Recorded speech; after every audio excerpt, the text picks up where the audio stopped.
Yo, what up, guys? Ronnie Dizon here, professional paintball player for Houston Heat, as well as an avid gamer. Here to talk to you guys about Tranzlabs' new line of supplements, Transcend. I've been taking Transfuse, which is their hydration and recovery product, for quite some time. Also, they have 2 new flavors. Now, with Transfuse being the absolute best recovery and replenishment product that I've ever taken, I was super hyped to get on Transcend.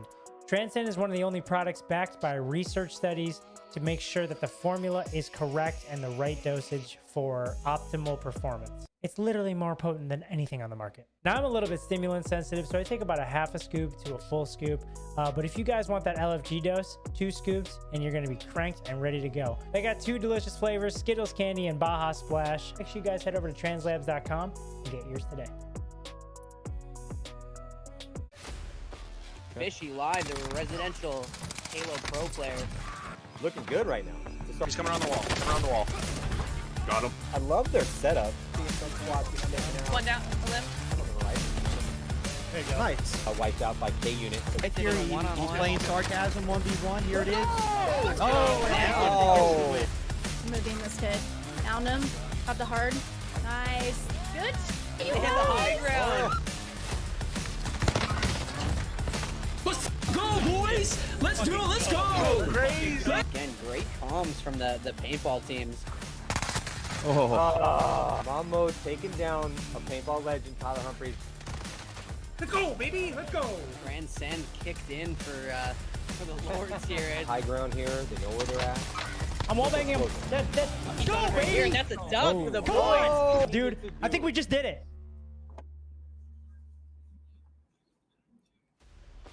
Fishy live. Hello and welcome to the 2022 Transfuse Warzone Streamer Showcase presented by Go Sports. This is Scott Graham, joined by my 2 hosts, Ferocia and Dan Pena. How you feeling tonight, guys? Super excited. Glad to be back again for this 3rd edition. We have a lot of new people this time. I'm really interested to see how they do against the people that have been here since day 1. It's going to be good. Yeah, honestly, I'm excited to see the different levels of competition here. I've seen some people that play, Call of Duty. Oh, yeah, I totally agree.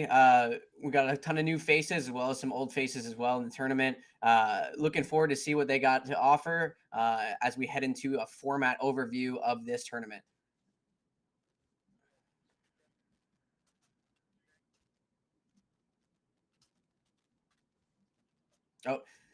So with this format, we are actually changing to a race for kills. So this tournament will be split into brackets A and B. Tournaments A and B will be then scored based off of their top 3 games. Points per kills will be the placement here, as first place will get a multiplier of 2.5 for first. Second place will get 2. And third place will get a multiplier of 1.5. As we head on to take a look at the prize pool. That winning team will take home 600 bones. 600 bones for that winning team. Pretty crazy prize pool for Ferocia. How do you feel about our prize pool this tournament? Yeah, it seems to get more incentivized each time, which is great. And I think especially that single top killer prize is excellent, because that's really going to give a lot of motivation for people to go out there and be aggressive. Dan, knowing a lot of these teams, how do you feel like the prize pool, as well as a single top game killer that Ferocia was just talking about, $100 to the top gun killer? How do you feel like that'll play a role in how teams play this tournament? Honestly, I think it's going to be good, giving an incentive to people to go out there and, play fast pace and everything like that. I just think it's going to be fun to watch. At Rebirth Island, it's a little bit of a different take than Caldera. So I'm excited to see how the teams adapt and, get through the night. Yeah, you are correct. Our last few matches were based off of first, second, and third placements. However, this one we may not see too many bush campers, as the placement is based off of kills per lobby. So expect to see some hot action coming your way as we get into our first few lobbies. Taking a look at our product giveaways and prize pool brought to you by Transfuse, and taking a look at our stacked roster of invited streamers, some new faces, as well as some old from our last few legs of the streamer showcase. Ferocia, how do you feel about our lineup? I think it's great. Like I said earlier, we have some people that have been here for all 3 editions of this, which is great. But some new people that are going to be a serious threat. So the way it plays out is going to be very interesting with different play styles and different comfort levels on this map as well. 100%. Dan, how do you feel about the new addition? Some guys that maybe you've played with before in Rebirth or in Warzone itself. Yeah, there's a few different teams out there that have a mixture of players. You know, we're all kind of in the same Discord. Ronnie Dizon being one of them, one of the streamers coming back, and yeah. So I mean, honestly, I think it's just going to be a competition out there. Ronnie D's on one of the professional paintball players as well. So, I mean, a lot of people that are going to be coming in are going to be trying to tune in to watch him and Keith Brown, their teammate Philly Shreds, who used to play on Infamous and things like that in professional. But yeah, Call of Duty wise, they're absolutely amazing. So, I mean, I'm just excited to see. I mean, Ronnie, he's always competing, whether it be in Call of Duty or paintball or just anything in life. So I think this is going to be good. This is going to be a good little test to see him against some of these other teams that we're going to be talking about here. 100% agree with you. As Ronnie Dizon's team, the Lords, actually took first place in our last streamer showcase. As we move on to look at another team, Team Machine, Ferocia. How do you feel about these guys? I mean, I'm a little biased. That is my normal team outside of this, so I am always rooting for them. I will say they have a very different play style. They are more tactical. They move a little bit more specifically and really try and like flesh out what's going on instead of running and gunning. However, that's not going to work that well for them if this is a kill-based tournament, so they're going to need to turn up the heat. 100% agree with you. The pace will need to be fast here, as the premium is based on kills, not so much placement here in this showcase. As we move on to a new addition to our streamer showcase, Frylog. Dan, how do you feel about Frylog, a fellow paintball player? He's good. I actually went into his stream multiple times. I've checked him out. I know Ronnie and a bunch of other people in our Discord. I played with him before. He's just, I mean, honestly, he's at the top of the game. I think out of all the people in it, he's definitely one of the ones that to look out for. I'm, you know, on one of the teams. I don't really know much about his teammates, but he himself, he used to be a professional paintball player back on Texas Storm, I believe. You know, now he is, I believe, a civil rights lawyer as well. Yeah, so I mean, he's got a lot going on, but I mean, he's still out there playing video games and he's doing a great job at it, apparently. So. Yeah, man's a jack of all trades with also a high KD and busting it up in the law room as well. As we move on to Kaya, a familiar face for Ferocia, as she actually had a few top 5 placements in our last 2 streamer showcases as well. Talk to us a little bit about Kaya's team. Yeah, Kaya's team is definitely a contender. They placed top 5 in the last 2 tournaments, and they're super aggressive. They're super accurate. Kaya's also very fun to watch. She's very competitive. Their team is definitely going to bring something to watch out for. 100% full of energy, that entire family, actually. As we move on to Rocky, Kaya's father. Interesting story here, as in the first streamer showcase, Rocky, another familiar face. He's an OG paintball player as well from professional team Naughty Dogs. He actually placed above Kaya. I think he took second place in the first streamer showcase, and then Kaya gave it right back to him, as she took, I think, second or third above her father in the last one. So a very, very interesting story, as both teams are star-studded and stacked. We'll see if they can take down the defending champs in the Lords of Ronnie Dizon. As we move into taking a look at the event as a whole, Ferocia, how do you feel like the event's going to play out, being a and B style race to tournament format? Also considering this is the first Rebirth one that we've done, I think it's going to be way more intense than what we've seen before. We also have a lot of demons out there, a lot of new people that we haven't seen them play here before. It's going to be huge competition, and it's going to move very quickly. And the A and B lobbies, it's a good dynamic to have two groups that do really well, and then smash them together and see what they do against each other.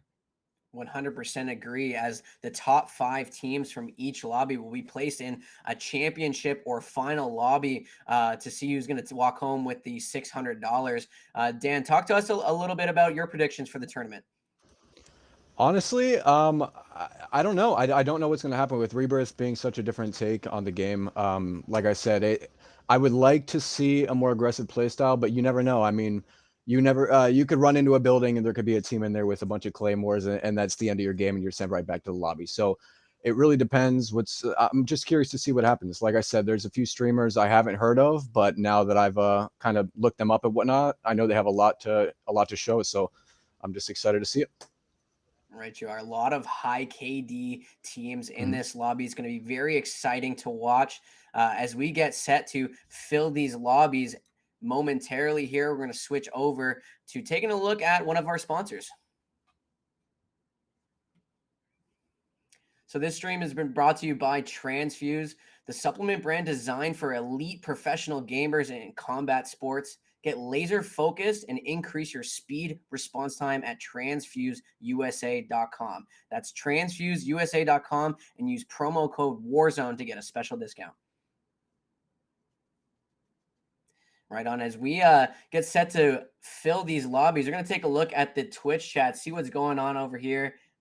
We're filling up the Twitch lobby right here. Any familiar faces in there, Ferocia? Yep, I see a few. I got All Kids Out. That's one of my homies. Got Fado, Dewey, a lot of friends in there.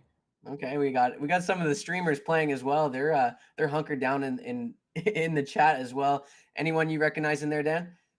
Yeah, there's a couple names I know in here. I see Viking 125. Shout out to Viking. He is an absolute demon at Call of Duty. So people are very lucky that he is not playing. Let's put it that way. And I'm sure all the Lords can attest to that as well. So yeah, he's going to be watching out there too. So I actually heard through the grapevine that Viking was David Barga's son. Yeah. Yeah, it's crazy. They popped out. He's this kid. He's in high school, but man, when he picks up a controller, a keyboard and mouse, or whatever he's doing, he's insane. So he's one of those young prodigies. And shout out Barga for bringing him in the Discord. 100%. I had an opportunity to play with him as well. Guy's an absolute demon. As we get set to move forward here, any final thoughts, Ferocia, on what we're going to see? Maybe a meta on what loadout or what kind of tactical rotations we're going to see throughout the tournament. Yeah, I know. Before this, I was seeing a lot of people adjusting loadouts. That NZ is going to be popular right now, and it's going to be interesting to see how people have changed their loadouts specifically for this. Maybe it's something they wouldn't always use, but they need to get the kills, and they have to go the meta route. I'm also expecting a lot of energy right in the beginning, and it's going to be really fun to see how people just turn out.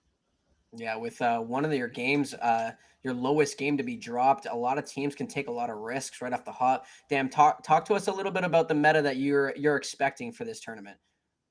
I mean, Ferocia said it best in the NZ41. That's kind of what everyone's using right now. That's definitely going to be the AR meta.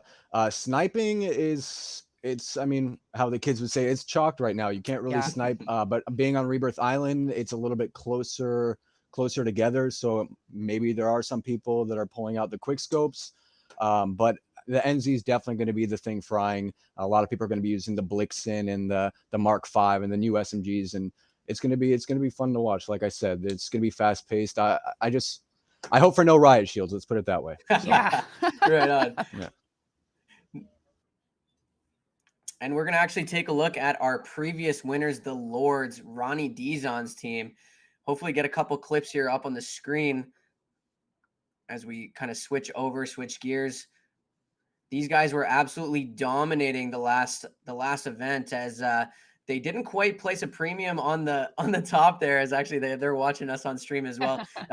Little difference in that tournament as the premium was placed on first, second, and third. However, being the Rebirth demons that they are, they were frying entire lobbies and unfortunately not making it too close to the end until they finally, set it up for the final few lobbies and were able to take the dub. Ferocia, talk to us a little bit about what you saw in the last tournament. Yeah, I mean, this team absolutely swept at the end. Unstoppable. They played it kind of low and slow in the beginning, and then at the end just turned it up, and it was over. Yeah, Dan, knowing these guys and being very close with them, what can we expect from these guys in this tournament, being the defending champs? Oh man, expect a lot. I would expect them to be a little bit smarter in the sense of not just trying to drop in and just hit the gas pedal.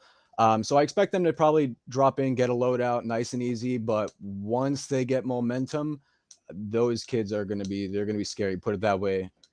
Phil, and then right now, as you see on your screen, we have Rocky Newth. He's also another demon. His whole family plays. So I mean, that whole household can play Call of Duty. So I'm curious to see who comes out on top on this one on that.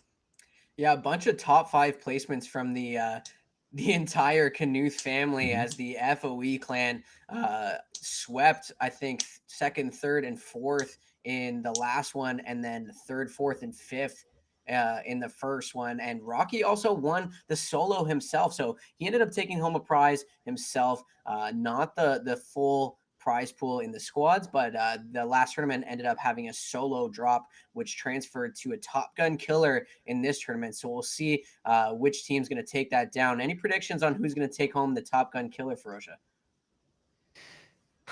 That's I couldn't. There's so many great players here. I literally couldn't even make a good prediction there. I will probably have a better idea maybe halfway through, but I think there are going to be so many kills so quickly, and it's just going to have to. It's going to be tough. I don't know. I can't even say. And Dan, it being $100 for the Top Gun, do you think anyone kind of pulls the Silos move from the last lobby and runs off on his own agenda, away from his team, trying to frag out on his own? I mean, knowing the people I know, even Brick over on and Sam Bennett on All In Media, they have some good players too. So I mean, honestly, there's a few people in here that I feel like once they know that they're in a safe spot as a team, and they've secured their spot being in maybe like the top 5 or whatnot, I think I would definitely see a bunch of them just kind of dipping out and just going their separate ways and just racking up the kills.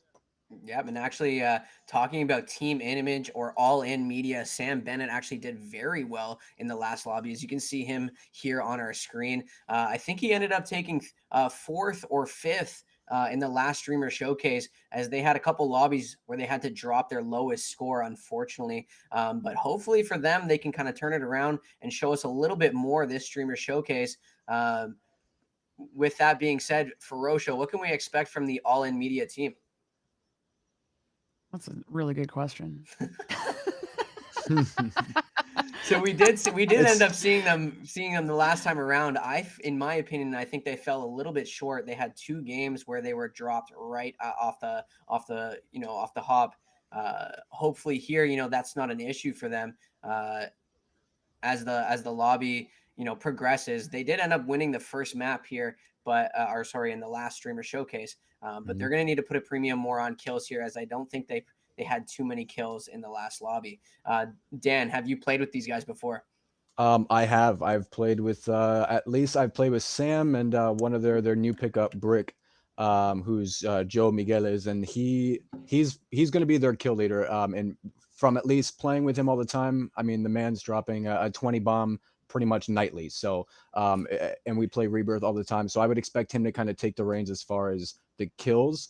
I don't really know their third on that team. Sam's gonna be more of like their anchor, kind of guiding everyone around and making things happen. But I like I said, I don't really know the third, but I would see them doing pretty well. Like I said, I see them at the top as well. 100%. And we see in the Twitch chat, people are saying Pro Bear will be the Top Gun killer or the biggest killer here. So we'll set to see, as Bobski Bobby and Center are shouting out their boy. As Shredder says, Shredder's lurking in the chat over there. He's saying he'll be slaying out. So we can't wait to see that, Shreds, as the match starts getting ready to go. As on screen right now, we have Team Dews rocking his weapons hat. Dan, talk to us a little bit about Dews as we get set to drop in. Dews is one of those players where I personally have not actually played with him. I know that a lot of people in our Discord have, and they always say great things about him. They say he's a great player. I know he's always streaming, and I've popped in there a few times, but I personally, like I said, I'm just curious to see everyone show out. Like you see him right now on his screen in the pregame lobby. So I mean, we're just kind of getting his warm up in, just letting people know what's going on. But I'm excited. Like I said, I'm just happy to see some good Call of Duty tonight. 100%. And Ferocia, where do you think the hottest drops per lobby are going to be? Where are we going to see everyone trying to control on this map? I would say definitely Prison for starters. Prison and Stronghold, I think, are probably going to be the most popular for different reasons. But yeah, Prison seems to be the place where the demons like to go to get their kills, because it's very fast. You can never stop moving, and it's just a lot of opportunity to get those points. 100%. And it looks like we're getting set to drop in here. Looks like a pretty moderate circle here as pretty much everything's in play. And like you said, prison, we're smack dab in the middle. We'll see if that's our hot drop for the first lobby here. Dan, what do you think about this starting circle?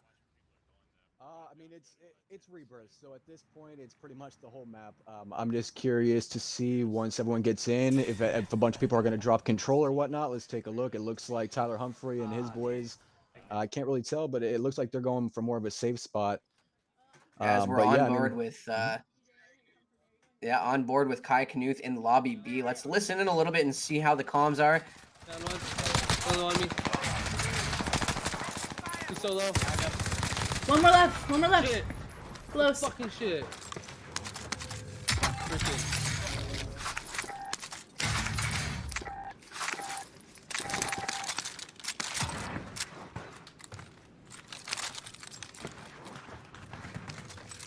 His teammates are probably already back, but yeah, there's one more below us. We did not hit the teammate. I have a UAV. I'm gonna pop it. Perfect. And Ferocious, after seeing that drop, how do you feel like the Canoes are starting this game? Yeah, I mean, the fact they landed here and the fact they secured it almost immediately is going to be really important for them. If you can hold this building down, you can do a lot. So they got some kills right from the beginning, and it looks like if they can hold this, they're going to have a good advantage. Yeah, we can hear them talking, calming together, saying, looking for the money for the loadout. Dan, how crucial is that first loadout? Around a bit. Try to get some money. It's everything. I got if you don't get a loadout off rip and you start going in that rebirth blender, there's no getting out of that sometimes, especially when there's some good players in the lobby. So I mean, they do have, it looks like they have plenty of money right now. Of course, she has her screen blocking off the number right there, but it looks like they have just about enough money for a loadout. So yeah, I mean, they're going to start getting it rolling and see if they make their move over towards prison area, maybe towards chemical. We'll take a look once they grab that. But yeah, I'm excited to see her play. She's usually one of the, she is a top tier player. A lot of times she's interacting with her chat and doing things like that. And, she's not fully locked in, as far as the, the game, but when she gets into a tournament setting, she's locked. So I'm excited to see her, in full form right now. Excellent. Yeah, as they get this first loadout, Ferocious, are we looking for them to push and try and rack up those kills, or are they looking to kind of control this building and fend off anyone trying to come over and take control? I mean, if it were me, I would hold off for a little bit personally, just to try and get a good scope of what's going on around them. And then they're gonna have to push to keep those kills high instead of holding back too much. 100%, as they're cracking cross map right here. Looking good from them. As let's listen in as we switch over to Team Brigade. Looks like redeploying back in. Another teammate's gonna go down. Yeah, it looks like they went to control. Popping off with some tunes. Yeah, they went to Control Center, which is one of those spots on the map where usually it's the sweaties, whatnot. I mean, that's normally you want to stay either Control, Prison, or in that the tower area, which people call headquarters on the map. So in that little area, that's usually where the best of the best goes. So I'm curious to see as he just gets dumpstered by, I don't know who that was that absolutely that put him down, but off. that man hit him with the drop shot, and unfortunately that's going to send him back to the lobby. But luckily he does have a body already respawning, so he will be coming back. And it looks like the team's eliminated. Brigade's going to be taking 9th place as we switch over to Rocky Knuth in lobby A. Looks like still 0 kills for the squad. Let's listen in. Maybe 2 over there. That guy just dropped in.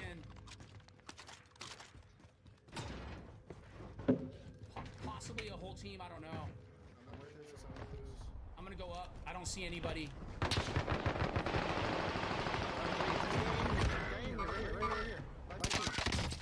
Downed him. Finished him. Great kill from Rocky here. As we've kind of seen a trend, Dan, from most of the paintballers or people who've played paintball in the past. Their comms are immaculate. Can you speak a little bit on that? That is correct. Rocky Knuth, being an old-time pro, he's won world championships. I mean, the man's a legend. Honestly, he's in the Paintball Hall of Fame for sure. As far as Call of Duty goes, I mean, his family does it all the time, all 3 of them. I know his son, his daughter, he himself, they all play all the time. They're all really good at the game. Communication wise, no one does it better. So I'm curious to see how it kind of translates right now into this event now that we're being on Rebirth Island and whatnot. So Yes.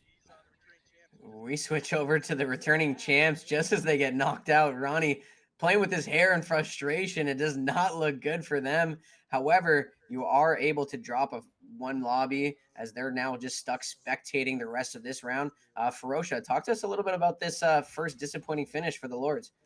Yeah, I know how that can feel for sure. I don't think that they as a team have too much to worry about because they play so strongly, and maybe they came out a little weak, but I think they can recover, and then we'll still be something to contend with.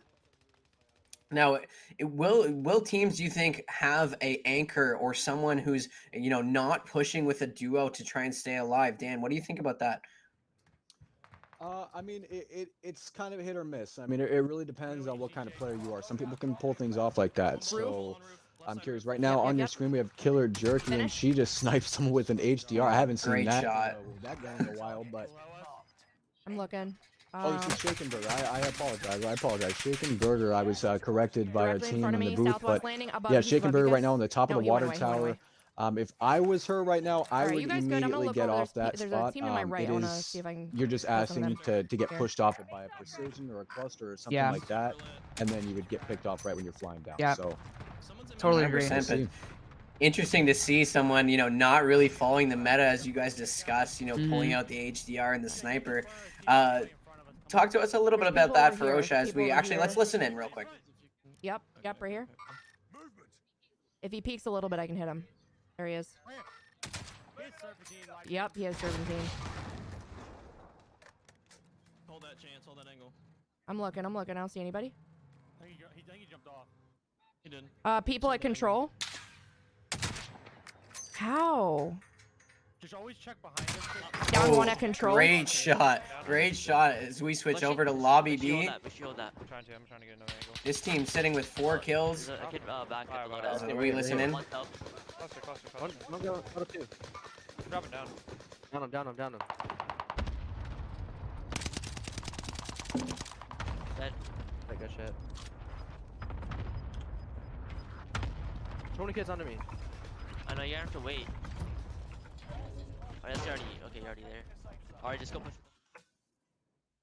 Oh, so it's lobby B. This is actually Famo Gaming, one of the most interesting setups. Talk to us a little bit about Famo Gaming, Ferocia. Yeah, another one, 3-time returner, I believe. Yeah, like you said, it's clear that they have put in a ton of work, time, money, all of it into their setup. Their stream is so fun to watch. The way they interact together, the way they're always changing their backgrounds and doing fun stuff with their community. So it's one of the most unique streams out here.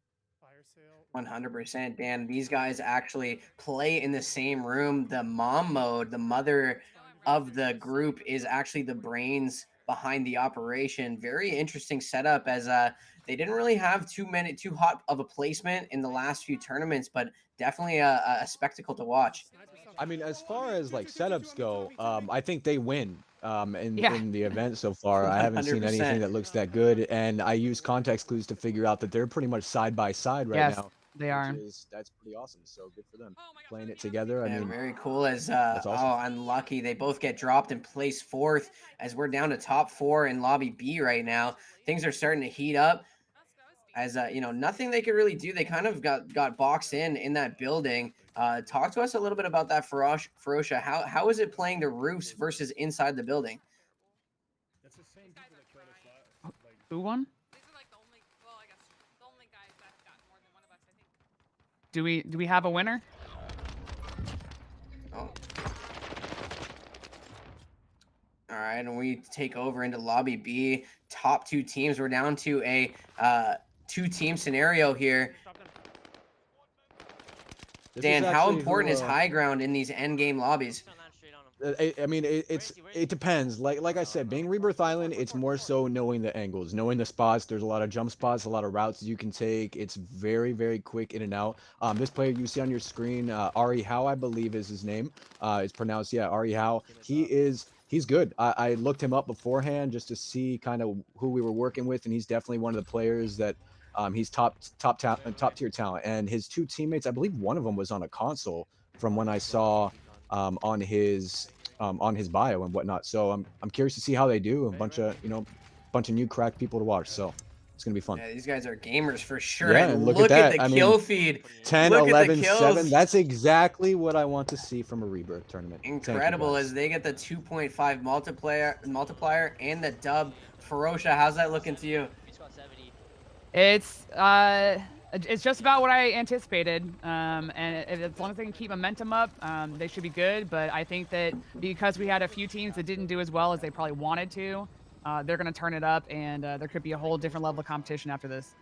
100%. And it's going to be interesting to see how the other teams who place a little bit lower stacked up in terms of getting kills. As you know, if a team maybe made it to the end but didn't have a premium on kills, another team could kind of sneak up and qualify with points. That is you correct. can hear everyone saying GGs. No one really talking smack in there. I think that's more Surprised, so just honestly. because of the rule book, Scotty. Let's be honest about it. So Yeah, if this Yeah, was, they might otherwise. Yeah, 100%. Let's be real. It is Call Yeah. of Duty. Some of the most toxic lobbies back in the day, COD 4. Everyone remembers that. But we'll take a look as the scores start coming in. Ferocia, talk to us a little bit about what you saw through some of those games, switching through the streamers. Definitely some different play styles, different levels of aggression as I expected. And we didn't even get to see everybody. So as we go through more and more of these streams, I think we're gonna just see who's gonna really pull ahead, who's maybe lagging behind, and sooner than not, I think we'll start figuring out who's gonna be in the top.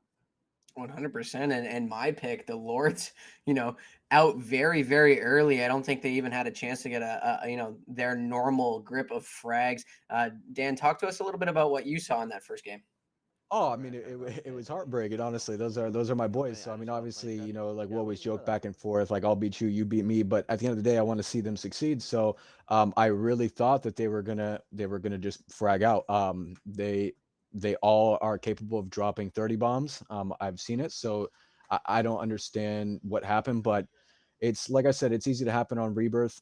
They, one person drops in, maybe he gets meleeed, someone else gets bad RNG, and then that's it. That's it, and they're sent back. So I'm curious to see. They're going to regroup. I'm sure they're having a few words right now about what happened, and I'm sure they vented a little bit, but they'll lock it in. They have a lot of games left, so it'll be good.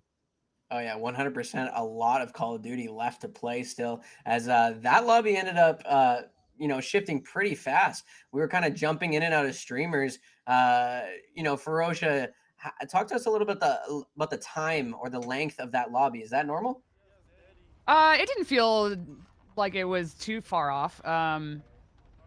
But yeah, I mean, as we can see, I think also it's something to consider is that a lot of these people are shaking off the nerves and just working through the first round jitters. So we're going to see more confidence and even maybe potentially lobbies moving more quickly. Okay, as we have Rocky on screen right now, as this is coming to an end of actually lobby A, which is still going, as Rocky locked in a heated battle as he's going to get taken down. And it did look like, as we switch over to Willie Drips in lobby A, 3 teams left alive, 7 players. Yeah, it's Rocky Newt's team versus Willie Drips' boys, and we'll see who comes out on top right now. I saw Rocky got picked off, but he had 7 kills. So I mean, a solid amount for him. But ooh, it looks like the body on Rocky Newt's team is pulling it off. But as of right now, it's a 2-on-1 situation. So right, you are 2-on-1 scenario with Willie Drips stuck as the 1. As his teammate's calling out. His teammate actually hit the stem, and he's still alive. He's going to take him down. Huge by Willie Drips. Great job. Great that play. Man, he ran into a demon, and luckily he was able to kill him, because that boy put him on skates there for a second. That was nice. That was a good little battle at the end. All right, we listen in to the champions here. I was just sitting there.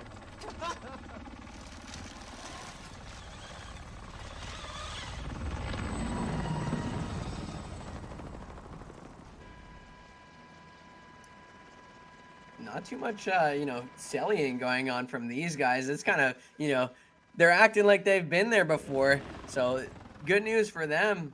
Place first as a 2.5 multiplier on their kills. We'll see what their final score was here. Yeah. As lobby A comes to an end, both lobbies finishing here.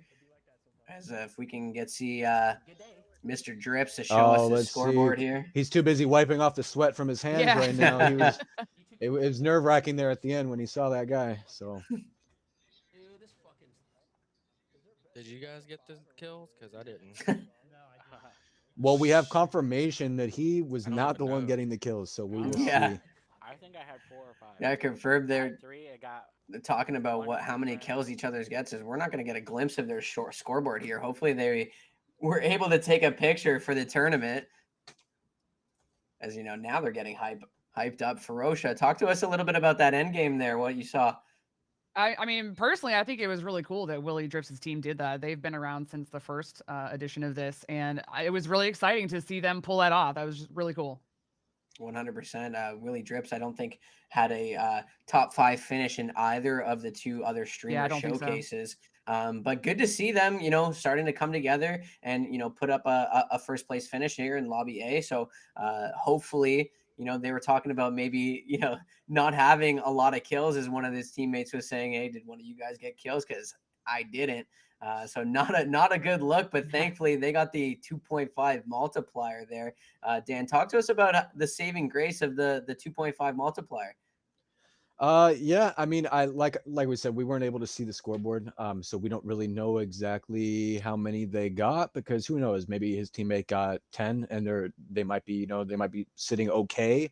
But if they were all under 5, something like that, even if they get the win, it's not going to even come close to what we just saw Ari Howe's team get, with a couple people with double digits and then him right there. So we'll see. Like we didn't see too much of all the games or anything like that, so I don't know exactly how the other teams or players did, but little by little we'll see a little more, and we'll see how things are going. 100%. As we get set to watch the end of that game there, as Willie Drips kind of took it to that 2-on-1 scenario, as I think we're gonna get a replay here.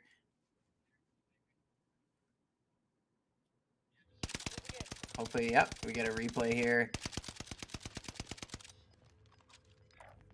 Perfect.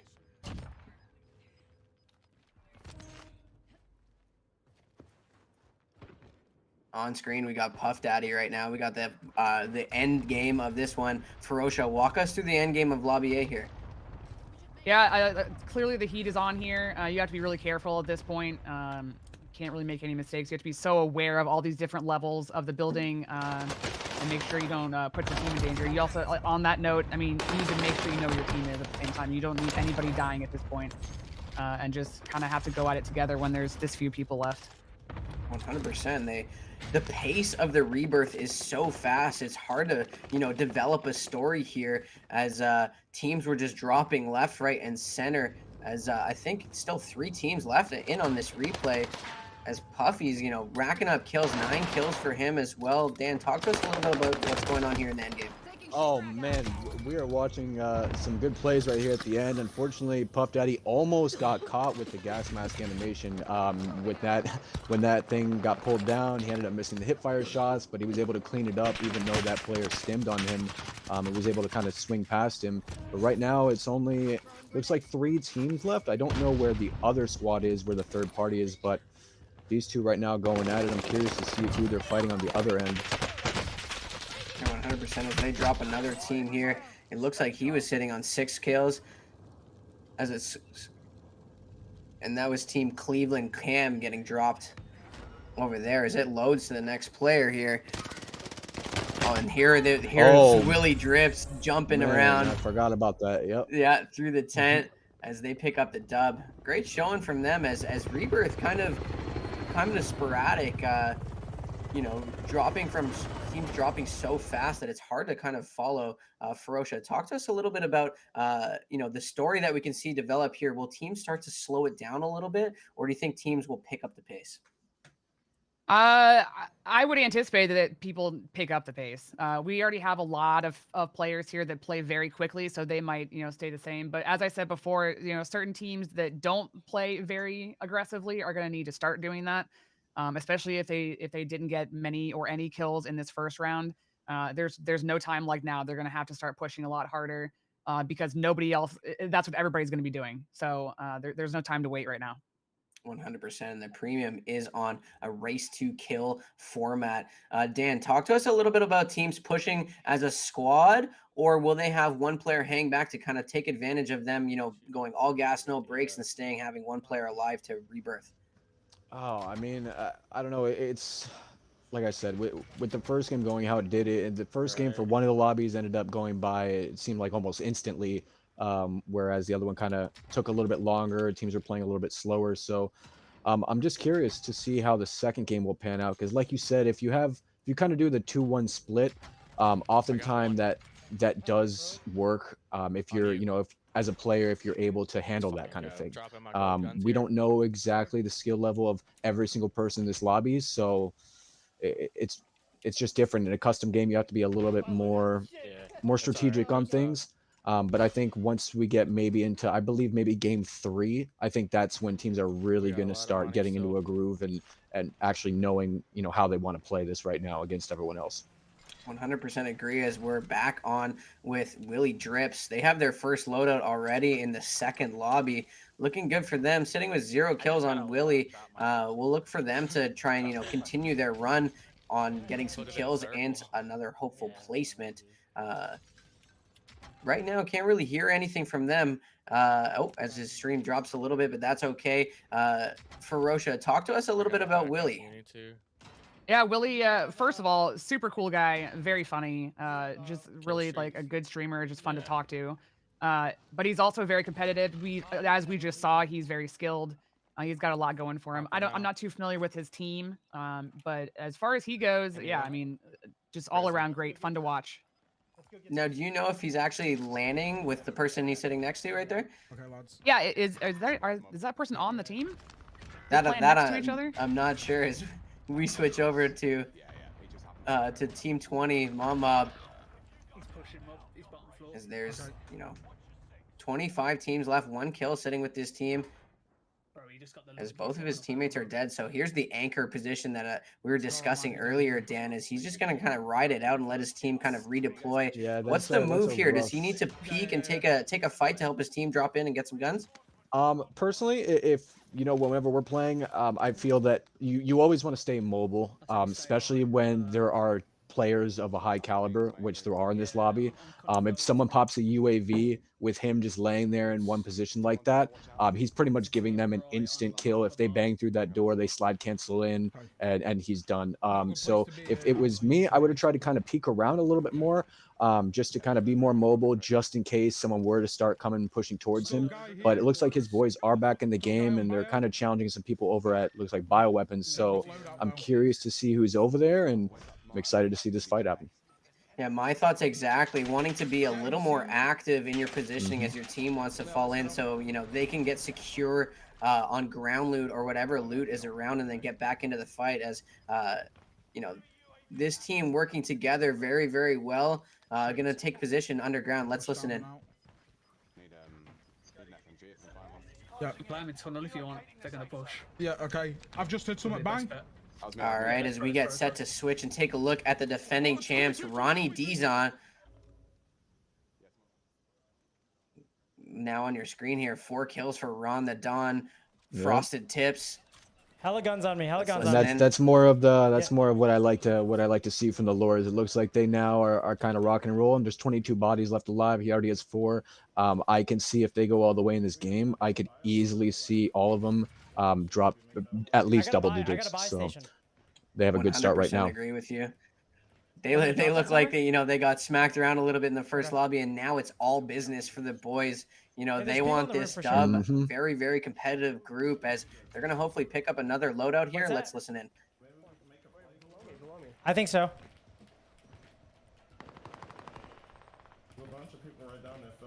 I know. Get us a loadout.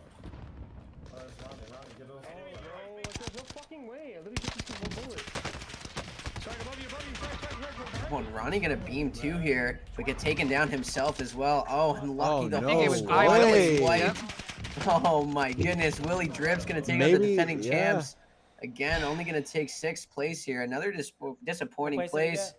I mean, Willie Drips and them might have not gotten kills last game, but they got the ones against the people they needed to in this game. So yeah, that was that's huge. 100% agree. That's huge. Right here.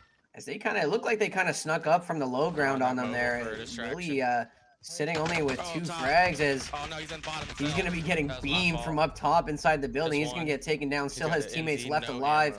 Ferocia, talk to us a little bit about what happened there. Yeah, I mean, exactly like you said, they came up from the bottom, which instantly told me that's rough. Because that prison rooftop is no joke. If you don't have a good eye on that, if there are one too many people up there, it's almost impossible to get close to that building like they need to do.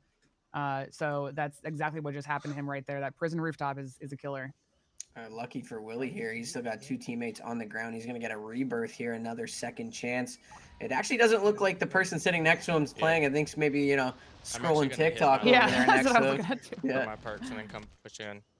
As Willie's going to get, you know, another chance here to try and pick up some frags for his team. However, only 14 players left alive, 5 teams, so they could rack in another placement and giving them a good multiplier. You know, making those 2 kills maybe turn into hopefully a 2 times multiplier or 2.5. Let's yeah, I mean, at least buy some plates for me at least. I got you plates. Perfect, thank you. Coming down to you. I'm struggling on this fucking. The rocks, the infamous rocks. Oh my goodness. Trying to Billy Goat that. They're gonna need to work on, get some chalk on their hands, work on their 3 teams. Let's see bouldering skills as they're getting beamed from the top prison, just like you said, Ferocia. They're gonna need to get some eyes up there. You coming back? Dan, how important is it to get that position up on the top of the prison? Prison's definitely where you want to be. If you're not in prison, you want to be rotating around it and constantly kind of swinging through there for the kills, because being on Rebirth Island, the difference between that and Caldera is on Rebirth Island, when you kill someone, the second you kill someone on your UAV, all of their teammates will pop up as a red ping. So if you get 1 kill, you know, if they have a random teammate kind of floating around prison, you get that easy kill, boom, you know where all the rest of the teammates are. And that's how a lot of the people that are getting a lot of kills, that's what they're doing. So that's why you want to stay mobile, either be staying on top prison the whole game, or you want to just be, you know, right around there. Unfortunately, Willie Drips right now on your screen is on the bottom side of that, and he's kind of having to rotate directly against it. If I was him, I would just run right now. I don't know why they were waiting so long to just run right into prison. They could have made it in there, you know, like 25 seconds ago, and they would have been in a little bit better spot, but we'll see what happens here. Yeah, I wonder if they're going to take that tunnel. Maybe not. Yeah, I'm looks not like sure they're either. Playing towards the outside of the map here. Gonna need to win some gunfights to get out of this position. It looks like, as He's running you know, prison and the players in front of him are gonna have a beat on them. A little bit of cover for them to work with, as there's 4 teams left to play with. They're almost in the multiplier. No sight. As Willie Drips looking really good right now, looking really strong. Yeah, I think part of that is also because I mean, some people prefer Rebirth over Caldera, and it's showing. I think that some of these players are really made more for this. They spend more time on this map, and it really makes a difference. Oh no. 100%. As we switch over to Lobby A on Cleveland Cam. As this is actually WDM Toxic filling in for Cleveland Cam. Looking really good. Gonna beam one right here. Sitting with 7 kills.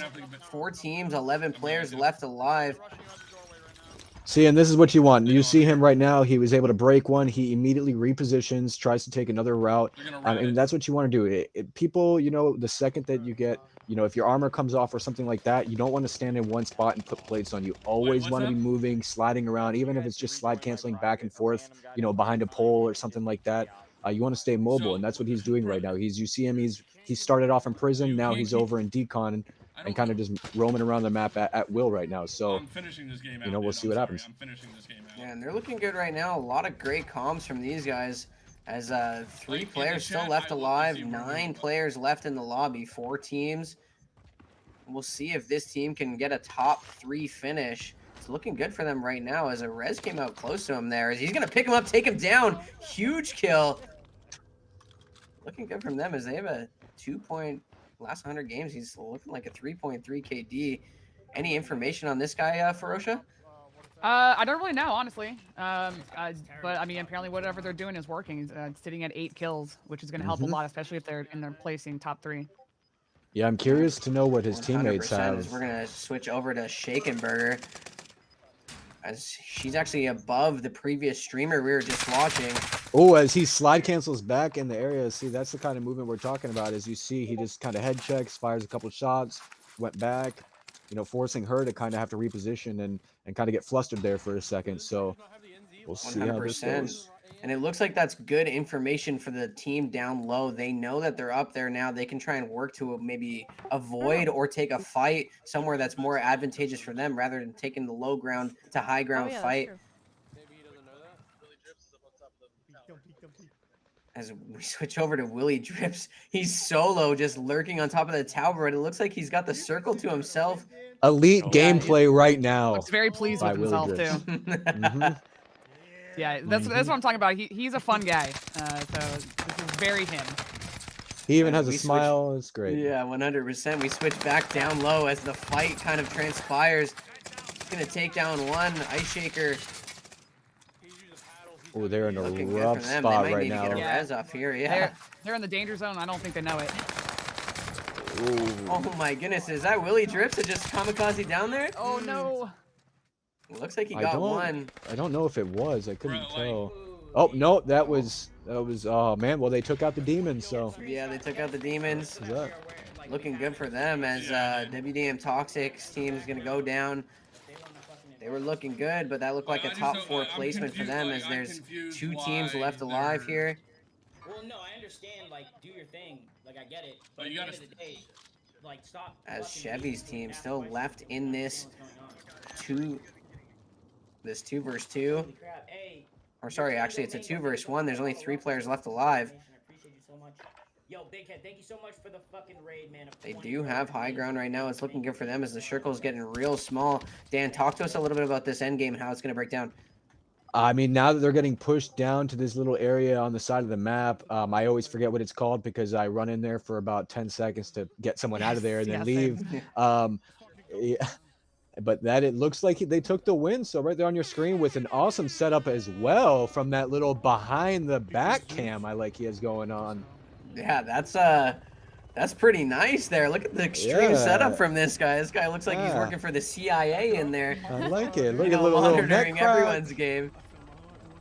As you know, his screen's blocking the kills for us right there, but it looks, I heard one of them say they got 9 kills. Taz's team looking good with the extreme setup. Talk to us a little bit about that end game, Ferocia. Yeah, as I was watching, I could tell instantly whoever had that high ground was going to have a major advantage, and that's exactly how it played out. Except for Willie Drips. Except for Willie Drips, who cheesed it at the end, and it didn't end up working out, but it's okay. Yeah, Willie Drips dive bombing from atop the water tower. Only getting one, he got traded out pretty quick. Unlucky for him. Dan, do you think he could have survived a little bit longer up top? Like we said before, being on top of the water tower is just a toss-up. You might get 1 kill if it's maybe they're just not looking. You kind of look down and beam him. At that point in time, he only had the gun he landed in with. He only has 20 bullets or whatever it comes with in that thing. So I don't really know what his play would have been besides maybe have just tried to get off of that much earlier and gotten some sort of, you know, momentum on ground level, get a gun, plate, or something like that. But I mean, hey, it's okay. It was exciting to watch him, you know, dive off the top and, you know, almost break his legs, but he was able to take a body with him. So yeah, I mean, he gave it a shot. Unfortunately, got traded out immediately, and I think they were actually able to get a res off as well. Unfortunate for him, I think that was only a top 4 placement, but still looking good. As we're gonna get into a replay here, Dan, break it down for us. Yeah, as we look on your screen, we have Willie Drips right now on the top of the water tower, like we said. So yeah, see, at this point in time, I think this is when he should have already jumped. I think maybe if he jumps off and kind of rotates onto the other side of the prison courtyard or something like that, just to get there first, because when you're just kind of sitting up here, you're just waiting for either you to get pushed by gas or for someone to just force you off of that. But it looks like he did it. So it must have not been him that we saw on the screen earlier that did a dive bomb. So it looks like Willie Drips actually did exactly what we thought and got over to Decon and kind of must have been one of the last players that we were watching there. So let's take a look. I'm actually curious now that we're watching just to see exactly what he did do on his end. Looks 100%. Like he did the right play. So he got some plates, repositioning. We all he's playing thought the that was gas. Willie Drips that fell down there. He Yeah. actually got another top 2 placement though. He's gonna ride out the gas. Yeah, very odd choice of playing right there, staying in the. That was a weird choice right there. I would have tried to get in the building already, just because at this point you're coughing. They know exactly where you are. Yep, and it looks like that was the end. But I mean, he did make a second place, so that is a multiplier. So it is positive for his team. So I mean, that's all you could ask for. At the end of the day, the Lord's last event. I'm pretty sure that the first few matches they did not do good at all, and then they ended up winning it from having one good end game. So curious to see how it all rolls out. Yeah, 100%. That was the storyline of the last event or last showcase, as the Lords had a few early exits, but then turned it on towards the end. Really looking good for the Drip squad here, as a first place and a second place. Ferocious, talk to us a little bit about the Drip's performance. I'm like I said before, I think it's so much fun to see them do this well. This is their 3rd time here, and they were kind of average before on Caldera, and they're really, really turning it up now and doing super well. I'd like to just add that I'm really glad that Willie jumped off that tower when he did, because Agreed. I was thinking the same thing. I was like, you got to get off of there. Yeah. But did everything right. He's definitely not afraid of the gas, that's for sure. We saw him doing a lot of buying a lot of stuff at the station, like just sitting in the gas, clearly not afraid. Did that again this time, didn't work out as well. But yeah, it's super fun to see this. 100%. As I'm not sure who the player was that dive bombed down onto our screen there under the tower. It must have been from some other team, but crazy turn of events for Drip Squad to ride the fine line. Willie really, playing the gas to his advantage to really work out a placement for himself and the squad. Dan, talk to us a little bit about the other teams maybe playing it a little bit slower to try and, get a placement. Yeah, I mean, like we said before, we haven't been able to see all of the people competing. So we really don't have a good sense as to how all of the teams are doing kill wise and whatnot and things like that.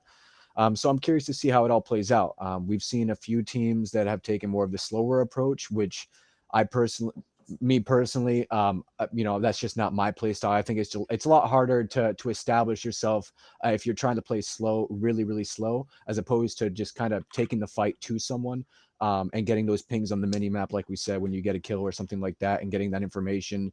I think the more information you have and the faster you're moving around the map that's what's really going to come out on top. So as we see more and more streamers, it'll be good to see, like I said, of how everyone's kind of playing it and how everything's getting played out, as we said. So 100%, and that's a first and a second for Lobby A with Willie Drips. Interesting to see what the scores or the stat line is from Lobby B as well.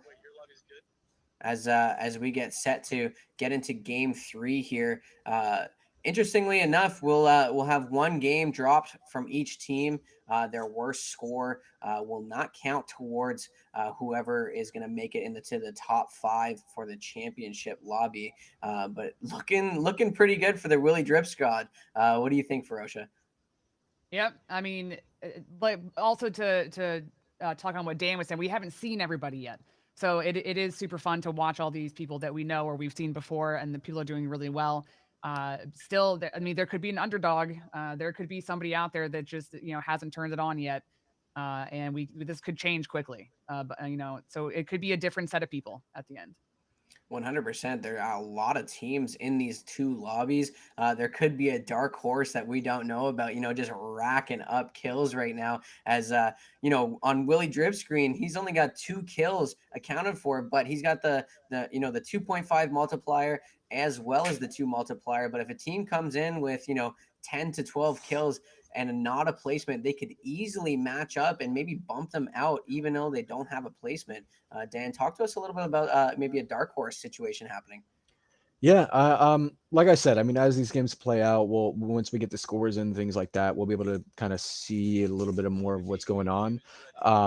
It looks like we're hearing that one of the lobbies is getting ready to start, but like I said, I'm excited to see it.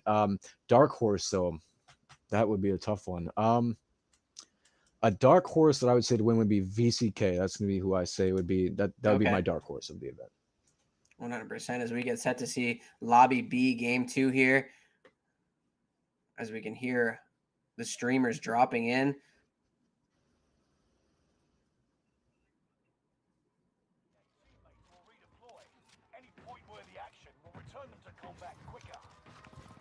We're on board with Brigade. Lobby B right now as they're gonna grab the heli and aggress.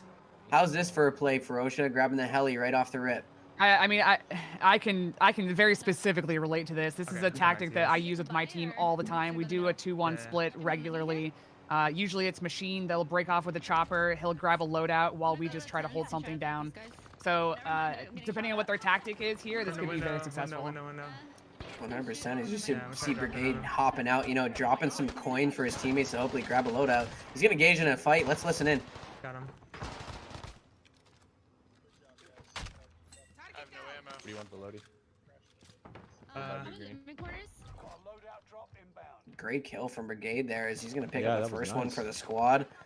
His teammates fighting as well all around. It's good to see that from Brigade. I believe that was the one in the beginning. I believe the very first game that we saw on top control, and he ran into someone and it did not go too well for him. So it looks like that kill right there, he was looking pretty nice with it. He had some nice moves in there. So we'll see how it pans out. I'm curious to see how he plays here. 100%. As they, it looks like the squad is going to pick up a loadout. He's going to take some heat, and that heli going to drop on top of a team here. I love this. I love this.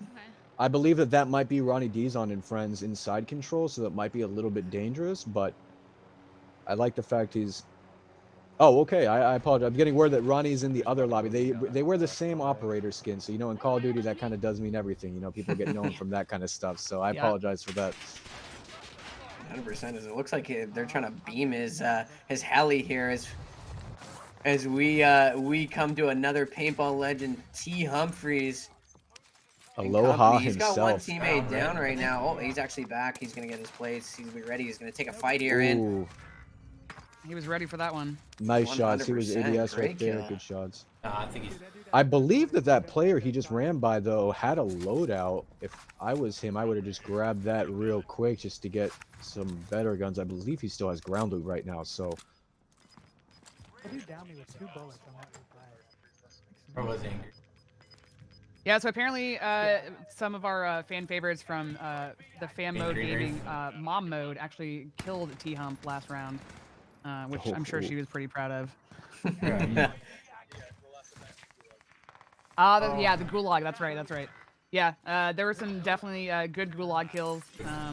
That's always fun to see, and when it's a straight, clear matchup like that, and nobody has a distinct advantage. Some Mamo did that with this guy last time. The one-on-one scenarios are usually a fan favorite. Unfortunately, with Rebirth, we don't have, you know, any gulag scenarios to deal with as we jump on board with mom mode and dad mode. 2 kills for mom mode. It looks like unsure what dad mode's sitting with right now as What are we thinking here? Love you all. a little love for the fans. So question, since you all know them a little bit more than me personally, do they always stream together like this in this setup, exactly like this? Does anyone know here? Yeah, when they are both streaming, it is like this. Yes. Yep. That's awesome. And they are sitting right next to each other. And as Scotty was saying earlier, mom mode is the one that masterminded all of this and does all the tech stuff. So she's done a really good job. So you know them a little bit better. Be honest with them. Who do you think in a one-on-one would take the win? Oh, mom mode for sure. Asking the serious questions. Easy really? for mom mode. Okay. All right. I like it. I think he would agree with that too. Yeah, 100%. I go upstairs. I did not see this guy. As we swap over to Team Dews, sitting with 3 kills as 7 teams left in the lobby. Looks like he's got some good loot to work with here. 3 teammates still left alive. Yeah, he's got the NZ41, just like the other 40 people in the lobby, pretty much. So. Yeah. It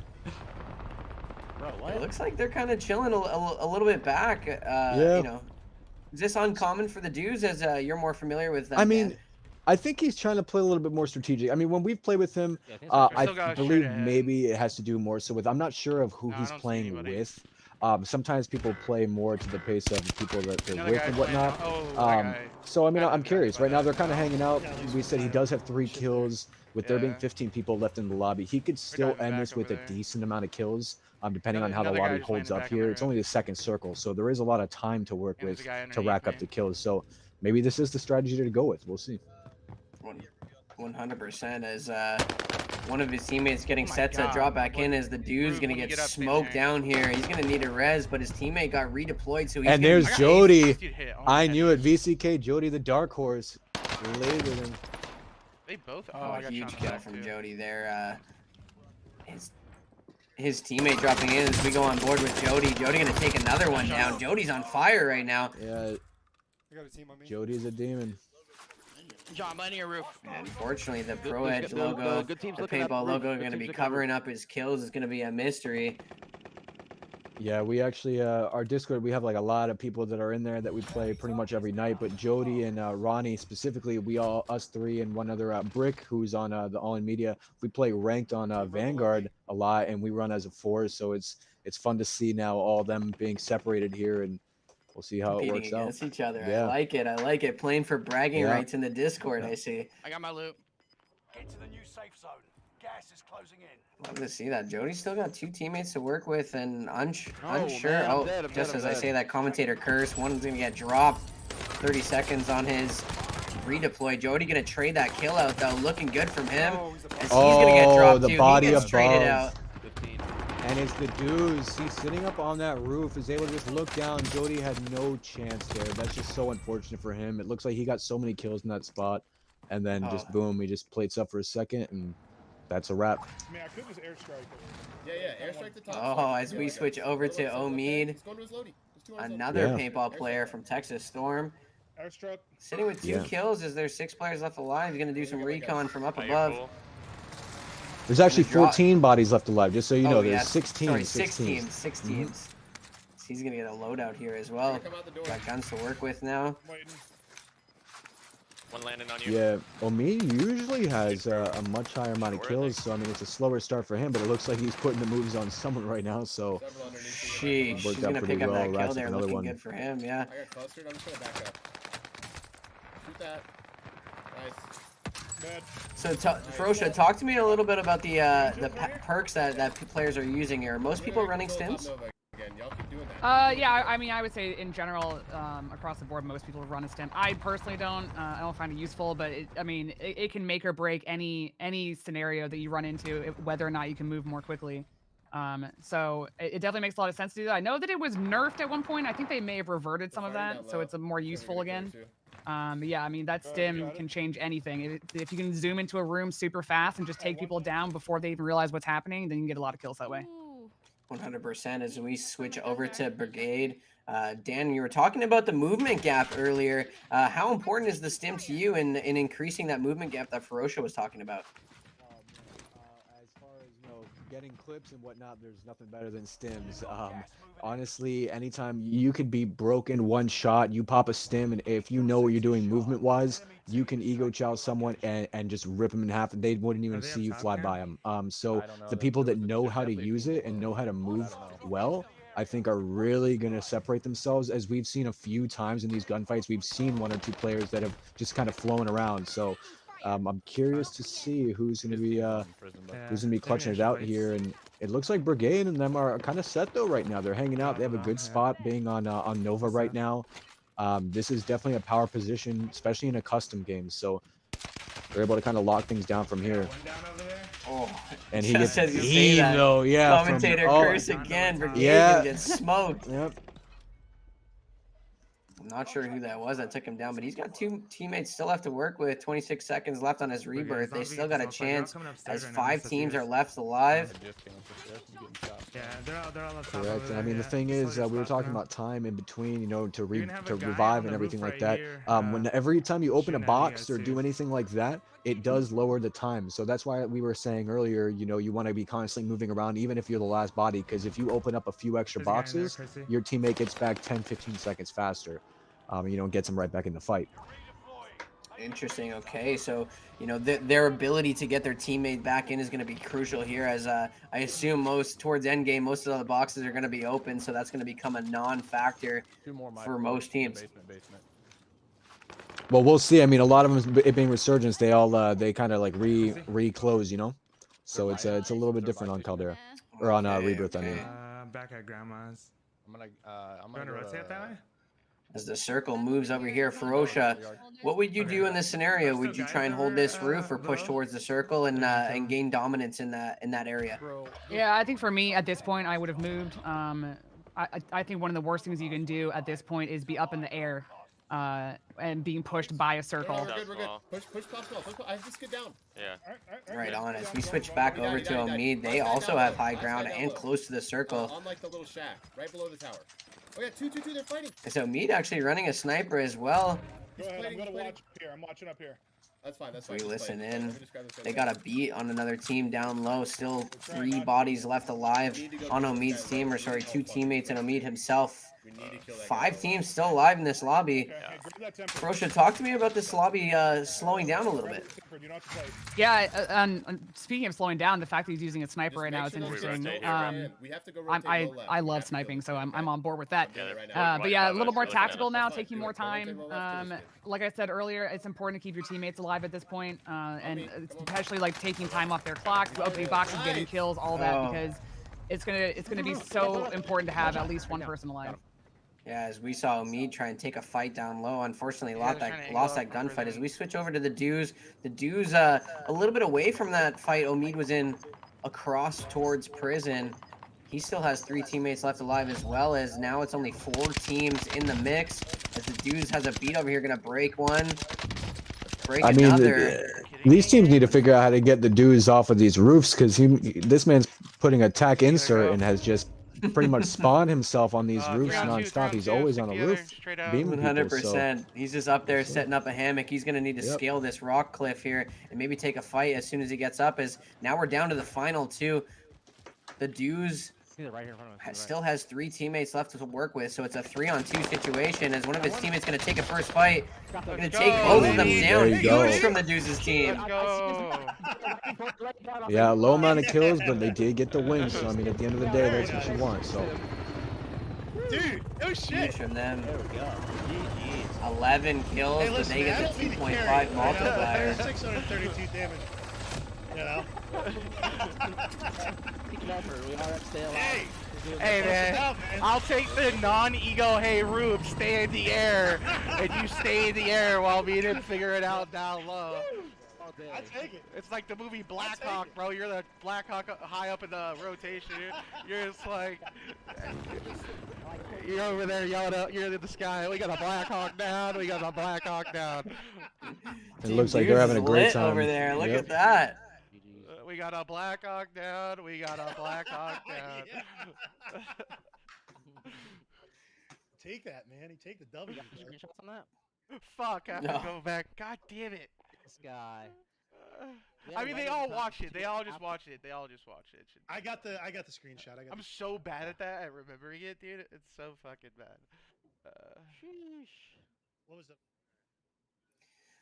Wow, great finish from Dews' team there. As like you said, Dan, he kind of had control of that whole bottom corner of the map. He was, just living by his gun on top of that roof. Even though he had to rebirth 1 or 2 times, no one could really get him off that top of that roof. Talk to us a little bit about that position for him and how it worked towards them getting the dub in that final game. Yeah, I mean, at the end of the day, we were giving him a little sweat for being on the roof in the beginning, playing a little bit slower. But every time we would pan back over to him, he was beaming someone that he had a line of sight on. So I mean, he was playing a little bit slower than normal, but I mean, he played it smart. They got the win. At the end of the day, a win's a win. So, we'll see how everything adds up with points. We'll see how the other games, how many kills they had at those and whatnot. And we'll see how they stack up against the rest of the lobby. But I mean, good for them. They got the win. And like we said, that's what matters. 100%. They were able to stay alive to the end. And, the premium 2.5 multiplier on their points. Ferocia, do you think 11 kills multiplied by 2.5 is enough to get them into the final lobby? I think it's certainly a good start. I don't know what the points layout is right now, but I would easily take 11 with that multiplier. Right on. Yeah, as we get set to head into lobby A, game 3, set to start here. We're going to see these players drop in. We're going to need to see, the Lords, right, Dan? We're going to need to see the Lords maybe turn it around here and step it up. for game Yeah. 3. Otherwise, it could be an Breaking early glass. exit for these guys, as we're on board with Sam Bennett and Team Image Nice or move All in In there. Media. Yep. They have to run This to you. is what we want to see. Sam and Brick, glass. we play with them all the time, so I killed him. I'm always happy to check, see them You at got the everybody? end. You cleared everybody? Looks Okay. like Sam doesn't have any kills right now, but Fuck. Top I'm prison not with sure me. how the other teammates Okay, have I'm in done. bottom So prison right now. Maybe see. come down. I am. 100% good This comms is not from a good these spot guys. for me to As be. Sam saying not quite a good spot for, hit for anybody him to with that? be in right now, below prison. That's what I saw. I got no plates. But all three yeah, of if them I was still listen, Sam, let's alive. get I this would left just start side moving. down here in There's a bottom lot prison. of time and a lot of teams left. there's I wouldn't kids be all playing over as control. slow. You know, I would. I think I want to go Hey, over on there us. Up high. on the roof, right? I think Now so. be careful with this roof. They Yeah, can I see think from Sam there. needs to, kind of Yeah. team up, Playing get up to super his right now. teammates right now. Yeah, I'm just trying to find some 100%. plates. It looks like they have ground loot to work with. Ferocia, do you think prison's a good area to stick with ground loot, or do you need to kind of expand and get towards a loadout? They might not be there anymore. I mean, obviously anybody would always not with you, I'm not choose a with you. loadout Okay, you're first, good. but I think that there's just so much in Hey, in front of prison, me, Sam. literally, Turn that this you corner. can find some pretty good stuff that you can work with. Especially as long as you keep moving. He's weak, Sam. He's weak. So many opportunities, even if your weapons aren't the best, to get some kills. Oh man, Sam Bennett missing a lot of Oh. shots, but is able to regroup and get that kill right there. I do not like Yeah, that was great for Sam to kind of keep his composure, control the spray as he trades his teammate out, but unlucky he gets traded out. A third party comes in. It looked and, like that was K Unit, wasn't it? yeah, K Unit giving them the early exit as we swap over to Team Cleveland Cam. 3 kills sitting for Toxic here, as unfortunately his teammate gets dropped. 38 seconds left on his rebirth. Oh, and unfortunately, just coming in for us, the Lords, the defending champs, have been knocked out again. Heartbreaking showing from them. Oh man, I know that their conversations have got to be just so nice and kind to each other right now. So Yeah. I actually texted them before that game, and I told them, I said, "You're better than this. Pull it together."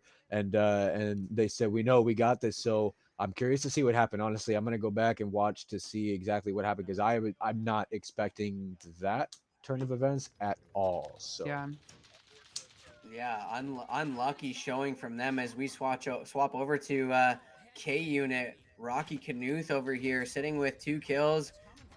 Stuck in a fight here as the gas starts closing in on them. 2 teammates to work with. As he's getting beamed here, left, right, and center. One of his teammates going to get dropped. Need a res here. It's going to play it up and hopefully get back in there for a res. The gas going to come as well. Put pressure on them to circle back in.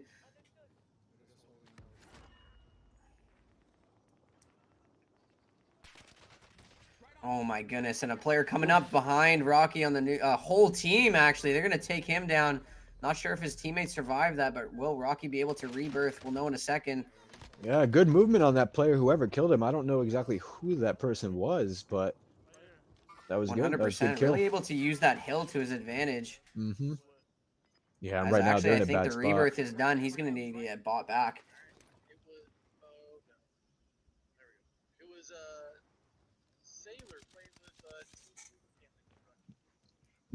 Sailor, let's say Sailor Kevy, I believe it says on your screen.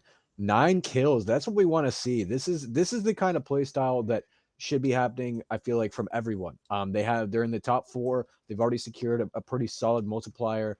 They have a bunch of kills. I'm sure that they all have just about that amount of kills. That's usually how teams like this go, and it looks like they know exactly what they're doing. They're in full form right now.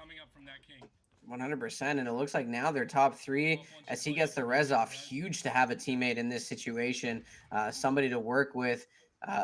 8 players left alive in the lobby, spread amongst 3 teams, as it looks like they get a buyback as well. Huge for them. Ferocia, talk to us a little bit about this buyback. How crucial is that for this team? Absolutely crucial, and it's the same thing I say all the time. When the circle is this small, you really, really have to keep your teammates alive. Things happen so quickly, and you never know when you're going to need that one person to either anchor or to buy you back if they have the ability to. So you definitely don't want to separate too much at this point. 100%, as the gas starts really closing into some of the final circles here. As K Unit has also been bought back. Looking good for the K Unit squad, the FOE clan, as he's going to beam one, take one down in a long shot with some ground loot. Great kill. Looks like he just took out Toxic, who was just bought back as well from the other side. Rocky gonna drop down, take another one. Take another fight down here, gonna break one. That player's gonna get finished as well. Looking good from the K unit squad. Oh, it looks like that was things get crazy. that was His teammate's gonna Ari get finished, team. but he's gonna trade the kill out as well. Things are getting crazy now, Dan. Yeah, good movement right there. Little slide cancel out. It looks like Rocky's feeling himself right now, getting a couple of kills at endgame. You know, he got bought back for a reason, proving it right now. So they're gonna rotate. This is a weird one. I'm curious now. He throws a snapshot grenade, no hit. So either they're underground or I'm not sure exactly where the other bodies could be. As it's a down back to the two teams. I think it's a 2-on-1 scenario, honestly, as they spot the finer play. Yeah. Yeah, he's in it. The other player is going to be up in these rafters, which he's about to get shot. Yeah. Oh, yeah, just stuck in the gas. So unfortunate for them. Huge for the K unit squad. They're going to pick up a dub here. Big multiplying points for them as Lobby A comes to a close. We'll see if he shows his team's score here. We can get some insight as to where they're going to place. Nice. Sitting with a good amount of kills. How's that looking, Ferocious? Yeah, I mean, taking a 12, that's excellent. And then obviously with that a multiplier going on, so they're going to get a lot of points off of that. I do think it's interesting, though. I feel like we haven't seen any bombs yet. Yeah. I think the highest score we've seen, this might not be the highest, but what we've seen, I think, was an 11 from one person. There might be more going on out there, but I'm a little shocked that we haven't seen like major drops yet. Yeah, I think it was that first lobby, A or B, I forget which, that had like an 11, a 10, and a 7. I think that one's going to be the prime to propel those guys into the finals, into the last group lobby. Dan, talk to us a little bit about the storyline that we're seeing here. Not too many kills from the teams that we thought were going to get a lot of kills, and most people, putting a premium on finishing first. Yeah, I mean, that's how customs go, right? Custom tournaments, you want to see high-paced action, but a lot of times, one little thing can go the wrong way. One little third party, a random snipe or something like that, and that's it. Like, as we see the Lords, I mean, I'm not trying to be biased, from being personal friends and whatnot with them, but as far as players go, they are some of the best in this lobby. So to see them get knocked out early in all 3 games, it shows that, there's some good competition or, some sleepers out there that we just maybe haven't seen yet. So we haven't gotten all the kills from all the teams. We know the one team that Ari Howe, I believe, was a streamer, and his boys with, the bomb in the beginning, where they had a bunch of, double digits and whatnot. They made it to the end of that game. So we'll see. I don't know how they did, but I'm curious. 100%. There still could be a dark horse out there that we don't know about, just frying teams. Yeah. If not, it's, it's going to be these teams, getting the kills and putting them towards that first or second place finish as we get set to see game 3 of Lobby B here. Ferocious, talk to us a little bit about what we're expected to see in Lobby B. 5 seconds. You're good. Yeah, we've got Kaya here, who I mentioned before. Her dad is K unit, then they just finished first, so I'm interested to see how Kaya does here. The heat is on for sure, but she seems confident. She always keeps her cool, and I think she's still gonna do well. 100%, and it looks like a team's actually already eliminated early in this lobby. As Kaya almost getting beamed out of the sky, gonna pick up some ground loot here and settle in. Oh, she gets taken down from behind. Finishes. Wow. And there they are. That's the team I was talking about. They're a bunch of demons out there. I believe that's Ari Howe's boys. I'm fairly certain that was them. Good. So We're in the tournament right now. curious looking to very see how good they're from doing. them. 100%. It's okay though. Kaya and her team's still up, so we'll see them here in a second. They're gonna continue on. I have faith. Yeah, 100%. She's gonna get the rebirth here as we switch over to Bunny Killer, a team we haven't seen yet. Do you think I'll be able to land that out again? Bunny Killer, our residential UK player, sitting with 2 frags. Looking good for them right now as they also have a loadout to work with. Ferocious, do we know anything about the team Bunny Killer here? I don't actually. This is a team I don't think I've ever seen before. Okay, so a new face in the Transfuse Go Sports streamer showdown. it's good to always see new faces and see what they can do in the heat of competition. Dan, talk to us a little bit about their position here as he starts frying this guy across map. Yeah, I mean, good shots on that guy, and he has the combat scout perk, so it looks like he was able to see him through the wall and see where they were running to in the back. 2 kills right now, but it looks like he's pushing confident in this building. Couple slide cancels in, shoulder checks. It looks like he's trying to get information. He's playing it perfect right now. Honestly, he's playing it perfect. So I'm curious to see if there is someone in here being, as what we call a rat, if he's hiding in a corner. 100%. He's going to spot him out there, take him down. The drop shot doesn't work. Huge kill from Bunny. That's 3 for him. Looking good. There's still 9 teams left alive in this lobby. As we switch over to Omid here. 5 kills for Omid. This is what, Dan, this is what you were talking about before. Yes. This is more of what we want to see, especially out of people like Omid, where I know that he can do this all the time because, I mean, on stream, he does it all the time.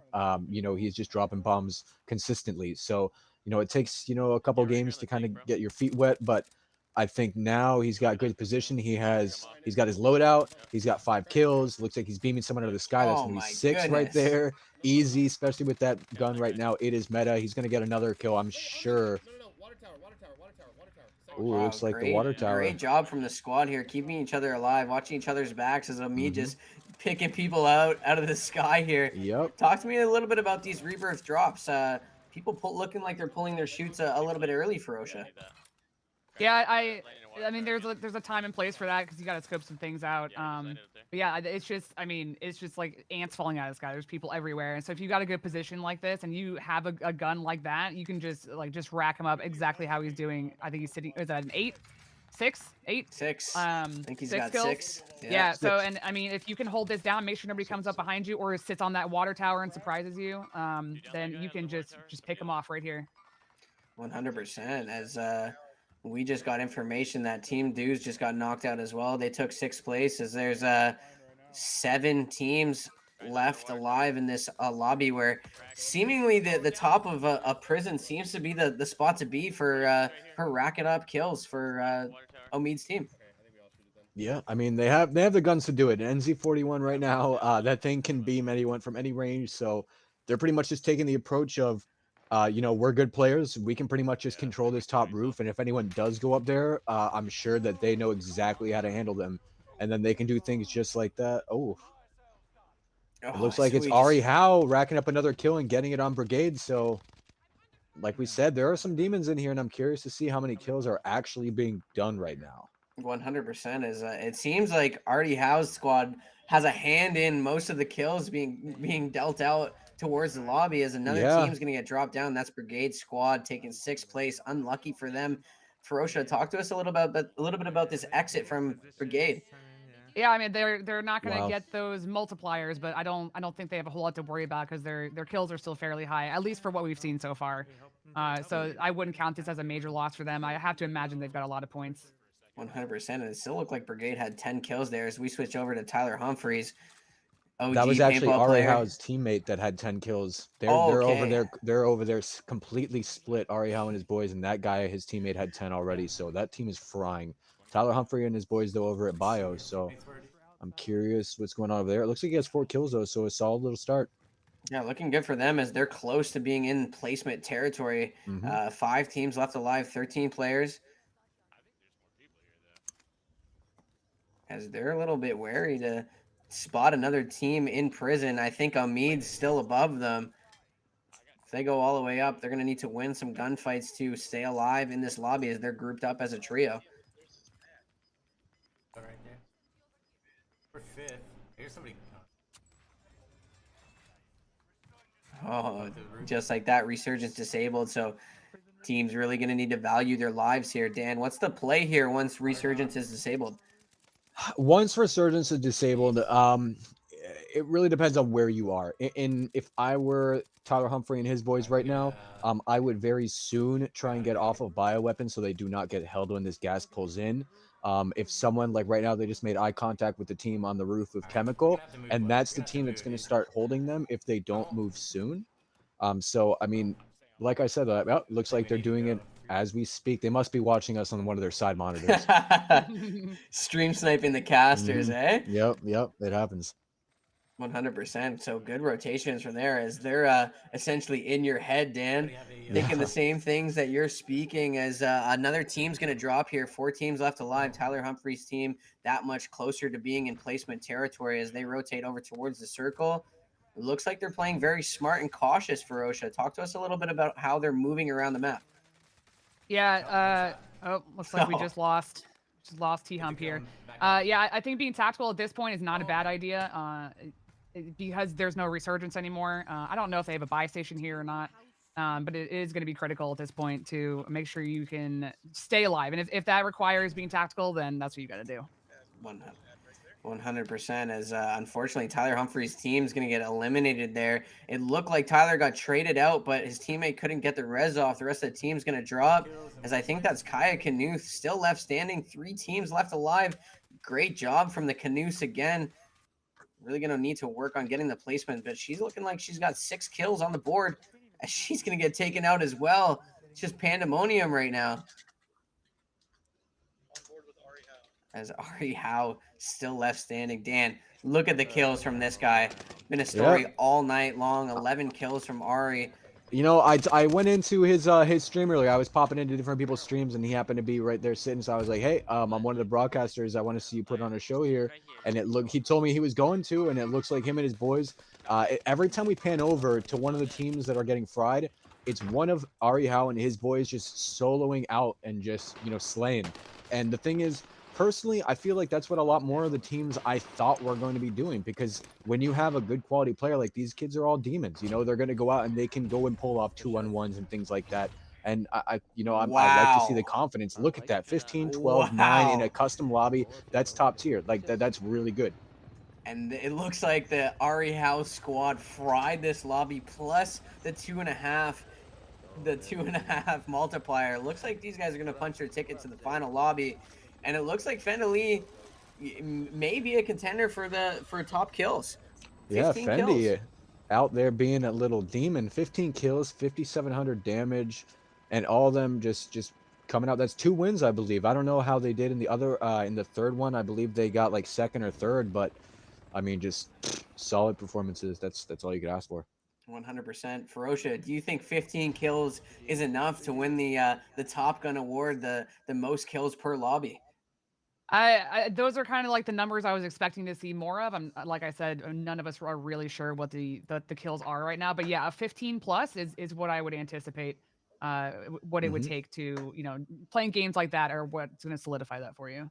Yeah, and I think that's the first time we've seen, at least on screen. Again, we could have that secret dark horse that we just managed to miss, but first time we've seen 12 plus as well, 15. So good looks for the Ari Howe team. I think they're safe in terms of moving towards the end game, put themselves in a position to win the $600.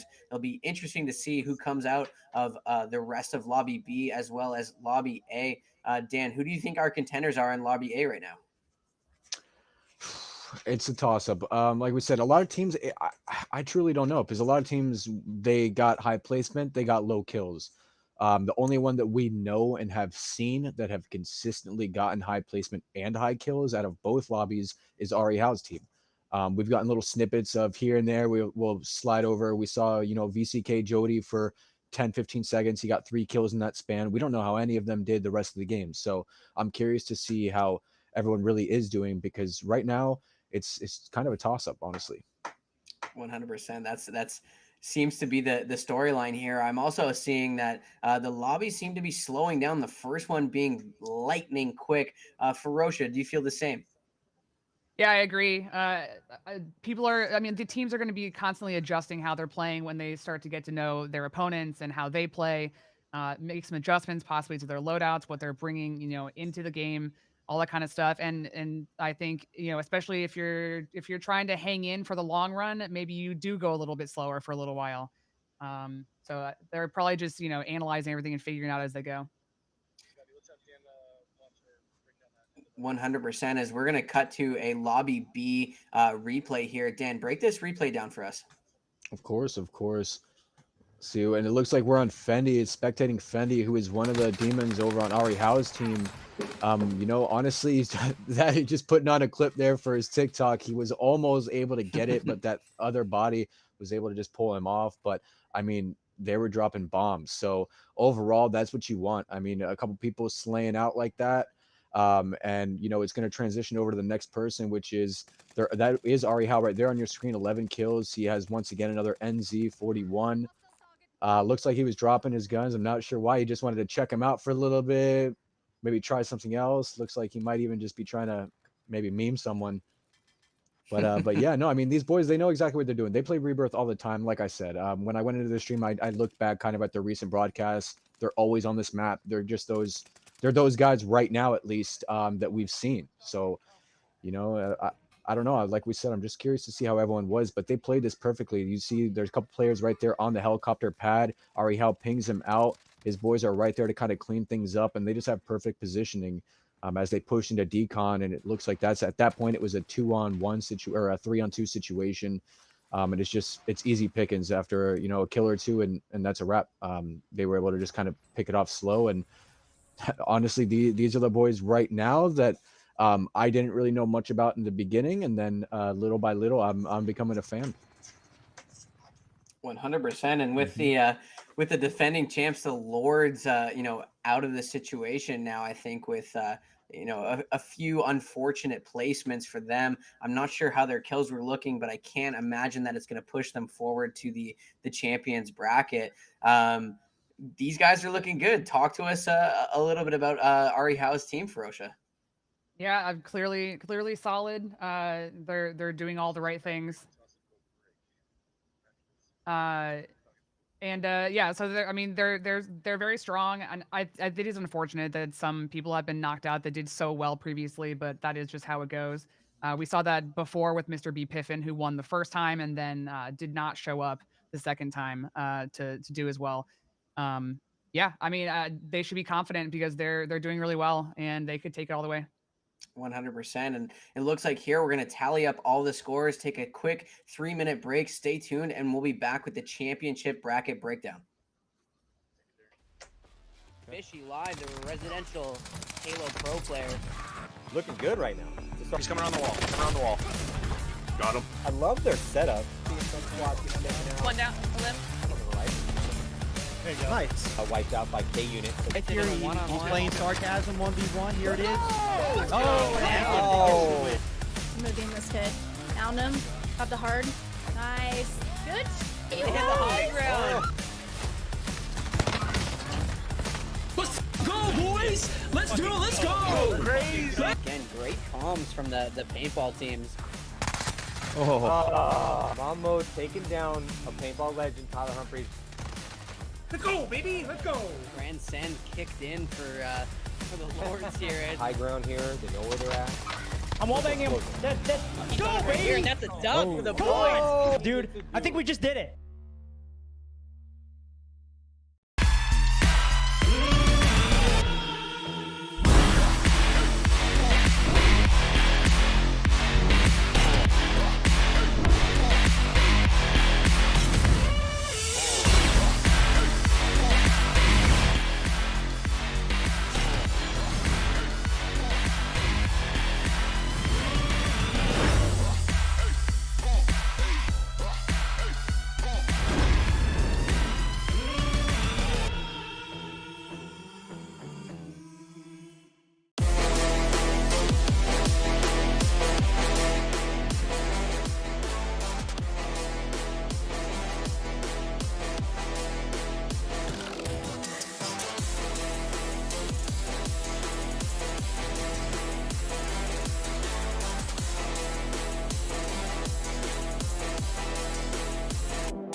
Ronnie Dizon here, professional paintball player for Houston Heat, as well as an avid gamer. Here to talk to you guys about Tranzlabs' new line of supplements, Transcend. I've been taking Transfuse, which is their hydration and recovery product, for quite some time. Also, they have 2 new flavors. Now, with Transfuse being the absolute best recovery and replenishment product that I've ever taken, I was super hyped to get on Transcend. Transcend is one of the only products backed by research studies to make sure that the formula is correct and the right dosage for optimal performance. It's literally more potent than anything on the market. Now, I'm a little bit stimulant sensitive, so I take about a half a scoop to a full scoop. But if you guys want that LFG dose, 2 scoops, and you're gonna be cranked and ready to go. They got 2 delicious flavors, Skittles Candy and Baja Splash. Make sure you guys head over to tranzlabs.com and get yours today. Fishy live, the residential Halo Pro player. Looking good right now. He's coming around the wall. Coming around the wall. Got him. I love their setup. Seeing some squads just sticking out. One down, a left. There you go. Nice. Wiped out by K unit. Right here, he's playing sarcasm 1v1. Here it is. Oh! Moving this kid. Found him. Got the hard. Nice. Good. He hit the high ground. Let's go, boys! Let's do it, let's go! Crazy. Again, great comms from the paintball teams. Mammo taking down a paintball legend, Tyler Humphries. Let's go, baby! Let's go! Transcend kicked in for the Lords here. High ground here. They know where they're at. I'm wallbanging him. He's Go, right baby! here, and that's a dub for the boys. Dude, I think we just did it.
Yo, what up guys, Ronnie Dizon here, professional paintball player for Houston Heat, as well as an avid gamer. Here to talk to you guys about Tranzlabs' new line of supplements, Transcend. I've been taking Transfuse, which is their hydration and recovery product, for quite some time. Also, they have 2 new flavors. Now, with Transfuse being the absolute best recovery and replenishment product that I've ever taken, I was super hyped to get on Transcend.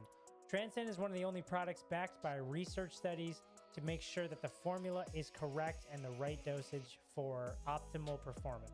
It's literally more potent than anything on the market. Now, I'm a little bit stimulant sensitive, so I take about a half a scoop to a full scoop. But if you guys want that LFG dose, 2 scoops, and you're gonna be cranked and ready to go. They got 2 delicious flavors, Skittles Candy and Baja Splash. Make sure you guys head over to tranzlabs.com and get yours today. Fishy live, the residential Halo Pro player. Looking good right now. He's coming around the wall. Coming around the wall. Got him. I love their setup. Seeing some squads just sticking out. One down, a left. There you go. Nice. Wiped out by K unit. Right here, he's playing sarcasm 1v1. Here it is. Moving this kid. Found him. Got the hard. Nice. Good. He hit the high ground. Let's go, boys! Let's do it, let's go! Crazy. Again, great comms from the paintball teams. Mammo taking down a paintball legend, Tyler Humphries. Let's go, baby! Let's go! Transcend kicked in for for the lords here. And High ground here. They know where they're at. I'm wall-banging him. Go, right here, and baby! that's a dunk for the Come boys. on! Dude, I think we just did it.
Yo, what up guys, Ronnie D's on here, professional paintball player for Houston Heat, as well as an avid gamer. Here to talk to you guys about Tranzlabs' new line of supplements, Transcend.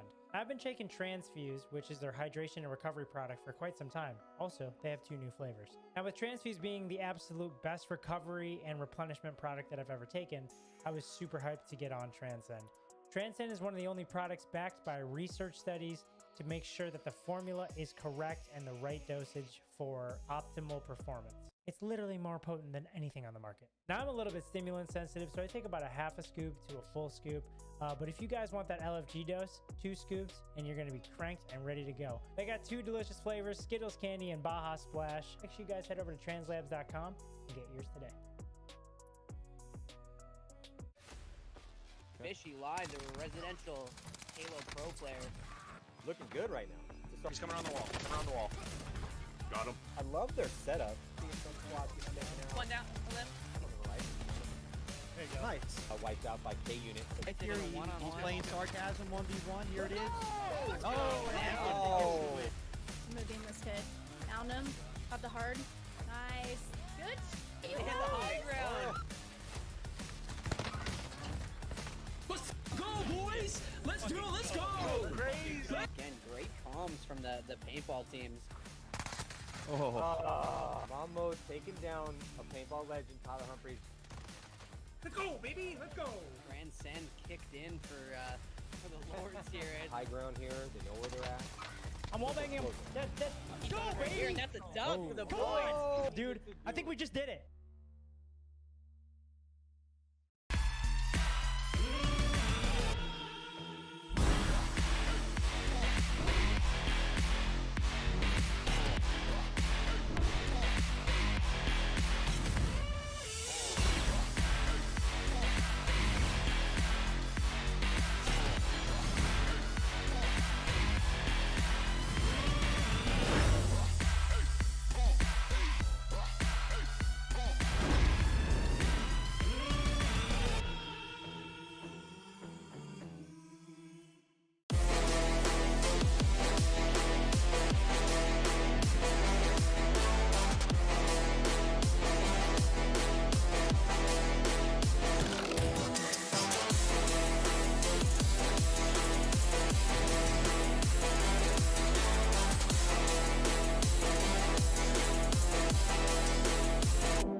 guys, Ronnie D's on here, professional paintball player for Houston Heat, as well as an avid gamer.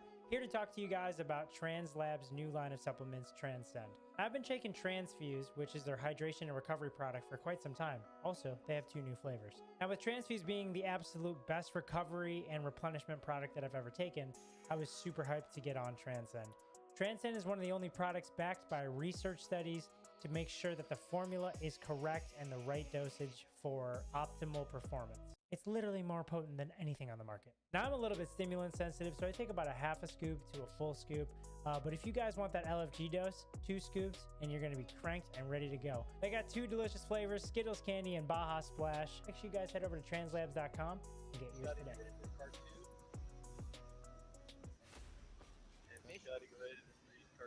We'd like to give a big thanks to our title sponsor, Transfuse. They recently launched a game-changing supplement called Transcend LFG, based on the world's most advanced gaming study by AIM Labs and ROTC sharpshooters. Transcend's tested formula is proven to help gamers and improve reaction time, precision, and accuracy with increased memory retention. Check them out at transfuseusa.com. That's transfuseusa.com.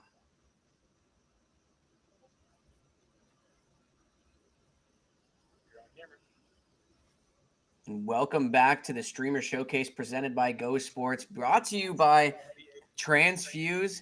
I'm again Scotty Graham here with my host Ferocia and Dan Pena.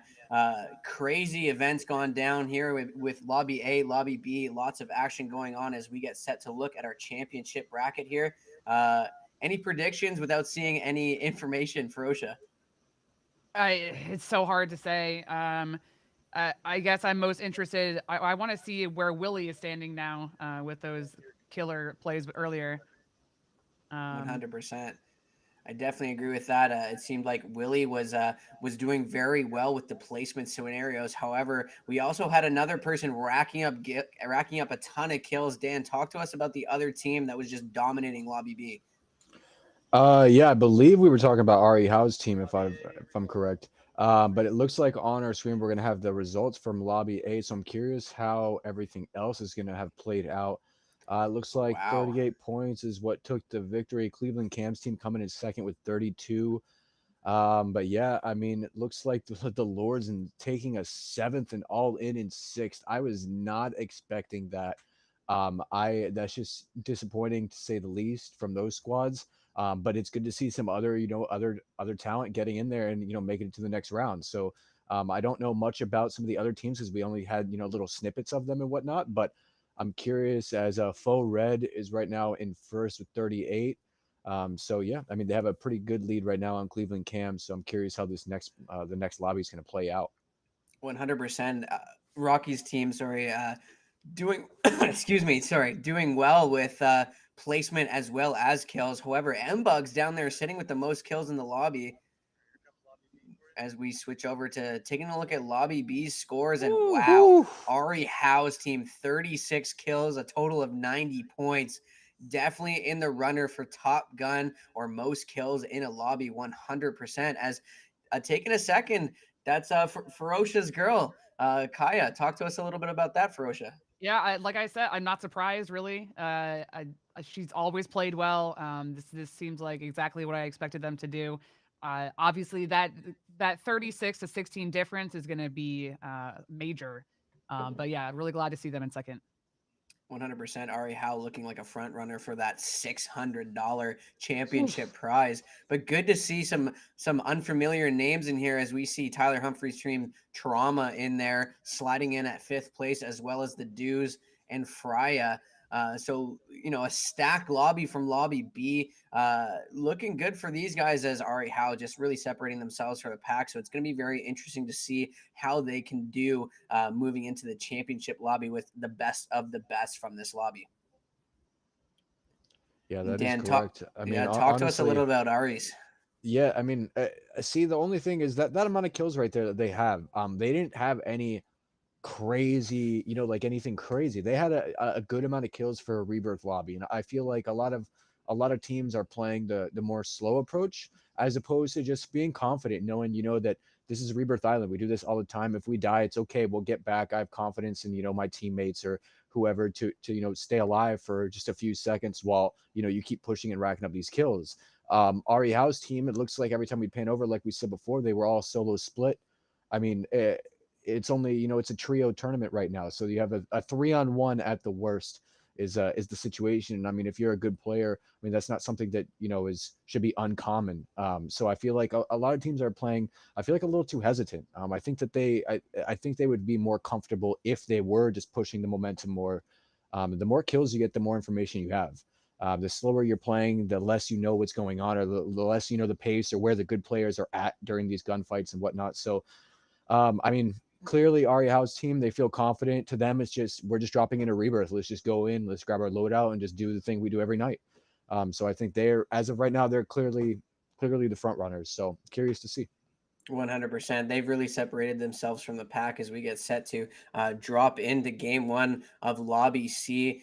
As the lobby starts to fill up, Ferocian, do you have any predictions as to what's going to go down here for the first championship bracket lobby? Well, like we just said, I think now is the time definitely to pick it up a little bit. Like Dan was saying, you can come back, and as long as your teammates have the ability to bring you back or sit around and wait or something, you got to keep pushing and pushing and getting those kills, because those 90 points, that's, I mean, at this point, I mean, you have to do everything you can, pull out all the stops to try and get even close to that. 100%. And it looks like Ari Howe's team has all that confidence that you were talking about, Dan. And especially in most first-person shooters, it's going to always come down to how confident you are in your gun skills and taking those engagements and communicating with the rest of your boys. We'll see if the rest of the lobby can kind of elevate their game and bring that mentality of just being confident in taking those gunfights. Like you said, Dan, if you lose a little bit of confidence in that and you play a little bit more timid, I'm not sure how it will take you far in the championship bracket. Yeah, especially when, I mean, like we said, how those boys are rolling right now. They're just, yeah, I mean, and I was told we're going over to Ari Howe's stream right now. It looks like he's checking his friends list, making sure everyone checks out. There's no one on there that he doesn't want, just in case he's got to give him the boot. But yeah, no, those boys they're vibing right now. They are going in. They're playing this, like we said, like a regular rebirth lobby as opposed to a custom tournament lobby. They're just, like we said, they're just flying around the map, and they're making good plays. I just wish a few other teams had that confidence in these gunfights and and just got it going. But as of right now, the movement on these boys is kind of taking everyone by storm. And for whatever reason, the Lords, I don't know who took them out, but that was going to be, like we said, that was kind of our pick to kind of match with these boys. But someone else, it looks like, is going to have to come out and pull things out. 100%. The Lords being the favorite coming in, knocked out early, kind of a large surprise. Ferocia, do you feel like anyone could knock down the defending champs or the reigning kill leaders here, Ari Howe's team? It's going to be really tough. I mean, the combination of the sheer number of kills plus their placement multipliers is going to make that really, really difficult to get close to. So yeah, teams are going to have to start changing their tactics, maybe do something a little bit differently, definitely be more aggressive, and maybe get close to those numbers. 100%. You can see Ari Howe's vibing right now to the tunes as we get set to join the first championship lobby here, as we switch over to Kaya as we get ready to drop in. Everyone seems to be in high spirits moving into the final rounds here. Vibing to the music. You see Kaya busting a few moves there in her gaming chair. Dan, do you think Kaya Canoes could maybe steal some of the light from the top contenders here?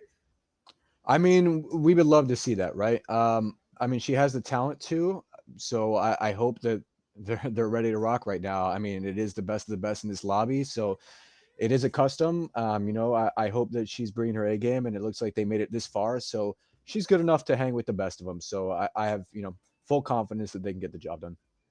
Wonderful, yeah, and it'll be interesting to see the fifth and fourth place teams squeaking into the bracket, like Tyler Humphreys and company. We'll see if these OG paintballers can kind of get something done, because like any other tournament, once you make it to or out of sort of the prelims, it becomes a whole new ball game. Talk to us a little bit about the tournament changing from prelims to championship bracket, Ferocia. Yeah, I mean, reiterating what I was just saying a minute ago is that they're gonna have to reevaluate what's working and what's not working. Obviously, teams like Airy Howe, they've pretty much got it figured out. They know what to do. But then on the other side, we've got Willie's team that just barely got into 5th place, and they definitely have the talent for it. But like I said, gonna have to make some adjustments. Change up whatever they're doing to stay in that position and hopefully gain a couple more ranks. 100%. As hopefully we're gonna see some drama unfold as we get into this lobby. Hopefully dropping soon. Waiting for everyone to join up in the bracket. Yeah, Do you she's making think, sure his Dan, settings are good. anyone's going to change metas, start sniping, or do anything different come these first lobby? I don't think so. I pretty much feel that all the teams are going to stick with what's been working.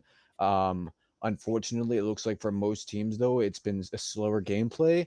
I mean, the NZ41, like we said, is the best gun in the game, but it is a slower gun as well. So I mean, maybe to pick up the pace. I mean, I don't know. Like we said, it is Rebirth. You can have fun on Rebirth. You can run double SMGs if you want. You can do whatever you want to rack up the kills if you really want. So I want to see how people kind of, once they saw the scores that got put up by Arihawa's team, I'm curious how everyone's gonna just say, okay, well, I mean, we're down. We're down this many. We obviously need to do something completely different. So I'm curious how this is gonna play out, and I'm excited to see it. 100%. And I think we'll see those focal points of like teams racing to get loadouts and then bust a move up to the top of prison, like we saw Omid's squad, kind of just dominating that one game in terms of kills. However, we didn't see too much of the strategy from our top contenders. Ferocia, talk to us a little bit about maybe trying to find those guys and take them out early so that you don't have to worry about the top contenders for the rest of the lobby. Yeah, I mean, in addition to the people that are in the top, everybody at this point is very skilled and is a threat. Like we were saying, getting to prison or at least having a vantage point where that NZ is going to take people out of the sky, like we said earlier. So if you have a good position and you have good weapons, that's going to be the priority. But definitely going after the top placement people because they're on a rampage right now. Airy Howe is not messing around. So I would definitely have my eyes peeled for that team. 100%. And not sure if we're waiting for teams to kind of fill the lobby here as we switch over to Omid. And everyone seems to be living with immaculate vibes right now, busting with music, chilling like they've been here before. So I don't think he has anyone's the looking a little galaxy too lights stressed out. Yeah. The galaxy lights in the room in the background. I mean, he's ready. He's ready right now. Pleasable aesthetic over there, eh? Yeah, I mean, they're either going to win or he's going to take a nap immediately after, and it's going to be amazing. So who knows? 100%, 100%. As we still wait for this lobby to get in, talk to us about key points in terms of places on the map that are, again, may not be a focal point before, but may change come lobby 1, 2, or 3 in terms of the championship bracket, Ferocia. As always, prison. I would say also chemical and bio are going to be really important as far as circles go and holding those down. It's unfortunate that sniping is not a thing right now. Otherwise, I would say taking those towers would be really important. As a sniper myself, it's very sad times. Yeah, sad times for snipers. But I mean, if you can get used to that HDR and how slow it is, I mean, it's still usable. So there's potential there. But like Dan was saying, I don't really anticipate people like changing their loadouts too much at this point. It's just going to come down to high ground and holding it for as long as you can. 100%. What do you think, Dan? Yeah, I mean, truthfully, I mean, playing Rebirth, I personally play way too much. So as far as that goes, I'm not sure. Oh, and as we get set here, I can hear the lobby coming in. Looks like we lost Dan's mic a little bit there, but that's okay. Thinking about this first lobby, we're going to hopefully see, Ari Howe's team come out and fry a bunch of players. Still a premium placed on finishing top 1, 2, and 3. Ferocia, do you see teams, picking down or taking down the pace a lot more than what we saw in the prelims? I wouldn't think so too much, but another thing to consider is that some of these teams haven't played each other yet because they're taking from 2 different lobbies and being put into one now. So we could see a whole lot of different dynamics, and maybe teams do adjust how they play because they're coming across other players that they haven't previously. But I would assume with all of the traction going right now, people seem to be in a really good mood and just ready to go. I think they're going to move pretty quickly. Yeah, high energy. Most streamers bumping a ton of music right now. Is still seeing waiting for the start of the lobby here. Maybe we can get some graphics to show again the scores and what transpired in the lobbies from earlier. But again, it looked like pure domination from the Ari House squad. Not quite sure who's going to be able to contend with them, but I personally think that the pace will slow down quite a bit, as there's 600 bones on the line for these squads. They got money riding on the line now. They can all taste it as we get set here. Back into the leaderboards here. This is perfect. FOE Red again, both FOE teams at the top. We have Rocky's team, sorry, at the top here. Ferocia, talk to us a little bit about the spread that you see here. I think obviously from this lobby there was a lot closer in terms of numbers. And so a lot of these teams that are moving on are kind of like just running alongside each other. But they are about to face Ari Howe and a whole different set of people. I agree with what you said. I think for a team like Ari Howe, they don't have a whole lot to worry about right now. So they might be able to take their time more and sit back. But for other teams that are just kind of pulling up the rear right now, they don't really, I mean, there's nothing to lose at this point. So they might as well go as hard as they can. And especially when you're bringing in teams like this, Willie's team's gonna have to push it for sure. 100%. As Willie Drip's team really put a premium on placing in that top 1 or 2, as the spread not really that far in terms of kills on lobby A. However, on lobby B, you can see again the spread a lot higher. These 5 teams holding a lot more kills as well. Even if they didn't have that too good of a placement, they snuck in with high kills. Dan, if you're with us, talk to us a little bit about the spread on this side of things. Yeah, I mean, in this lobby, it's huge. 36 total kills, 90 points for the first place team. I mean, it's massive right now. They like Ferocia said, I mean, they can kind of, if they wanted to, they could slow it down.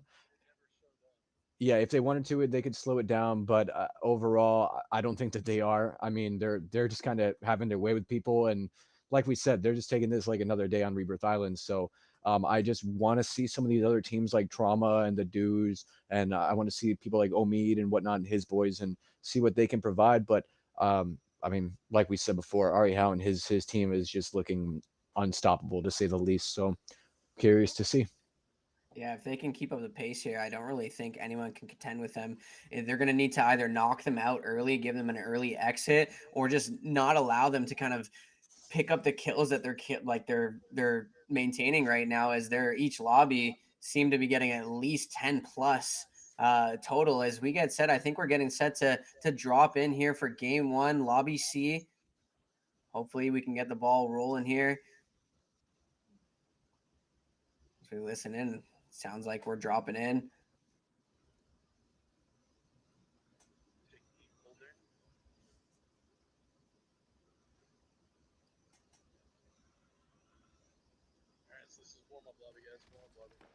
Perfect. As we start to get set, you see everyone jumping around like monkeys in the warm-up lobby. As is there any tactic to try and get in someone's head and do a little bit of BMing maybe in the pregame lobby, Dan?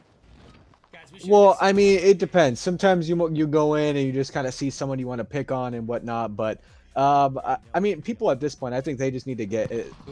That was more fighting for a lot of these teams than we've seen in the actual lobby. So we'll see how things go. And I'm just curious. Like I said, there's some good teams out there, but they weren't dropping the kills we wanted to see or we expected to see.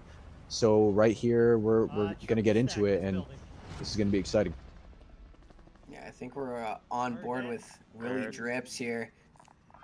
Interesting choice. Ferocia, talk to us about their choice of drop here.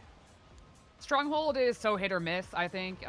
It's definitely a good place to drop in terms of loot. It's a little hard to hold, especially when you've got that tower. If somebody takes that tower, and you're just gonna have a really hard time on the ground. But if they can get enough equipment, if there's a buy station, it looks like there is. So theoretically, they could get their loadout pretty quickly and then move on if they need to. 100%. It looks like they have pretty good ground loot as we switch over to Team Cam, Cleveland Cam, as they also have good ground loot to work with, and a cluster strike as well on Cam. Here's a UAV. As well as a UAV. These guys are getting crazy ground loot, Dan. Yeah, there we go. That's what you want to see. I mean, see, and these guys are split right now, and that's exactly what you want to do. If at any point in time, if one of these bodies drops, their teammates are not right next to each other, stacked together the whole time, which allows them to get back in the game. If they're confident enough to take them out 1-on-2s, 3-on-1s, things like that, which these guys right here we've seen have dropped a bunch of high kills. You know, obviously not as much as Ari Howe and his team, but these guys are still top tier, and it looks like they did die too, and it looks like they just died to Ari Howe's team. Yeah, Ari Howe, one of his teammates got traded out there. Good trade. Still 2 players left alive for Cam's squad, as you know, they're gonna have to drop back in as Willie Drips, first team eliminated in the championship bracket, game 1. Not looking good for them. Ferocious, talk about this early exit for the Drippies. Yeah, sad time for them. But like I said, Willie, I don't think he'll let it get to him too much. He's a pretty happy guy. Wow. Mead. Just as you say that, we switch to Fries. We switch to the Omeeds, and he's picked up 2 kills. They're huge, and they still have 3 bodies left alive on the squad. 8 teams left in the lobby. As things start to break down, do we think the lobby starts to slow down now, Dan? I mean, it really depends. We just saw Ari Howe's team kind of slaying out in headquarters and prison. Omeed right now, the control center, another big hot spot. This is where a lot of the demons, you know, like to land and whatnot. And the dude's taking a cheeky little spot top of the water tower on the turret of the helicopter. I love to see it. This is the kind of person where this guy's either going to get a bunch of kills and piss a lot of people off like this, or he's immediately going to die. So we're going to find out. I got one huge kill. They get traded out as well. I got one. Oh, he got one though. Yeah, he's in that tower again, dude. He's got one. That Ario dude that dropped that bomb. I still have a rebirth on Ari it. Howe Hopefully his teammates can stay alive. 9, 8. It looks like Ari Howe's, you know, up to the old tricks, as Ari Howe is picking up a ton of kills there. As unfortunately, I think we have a little bit of a technical difficulty there.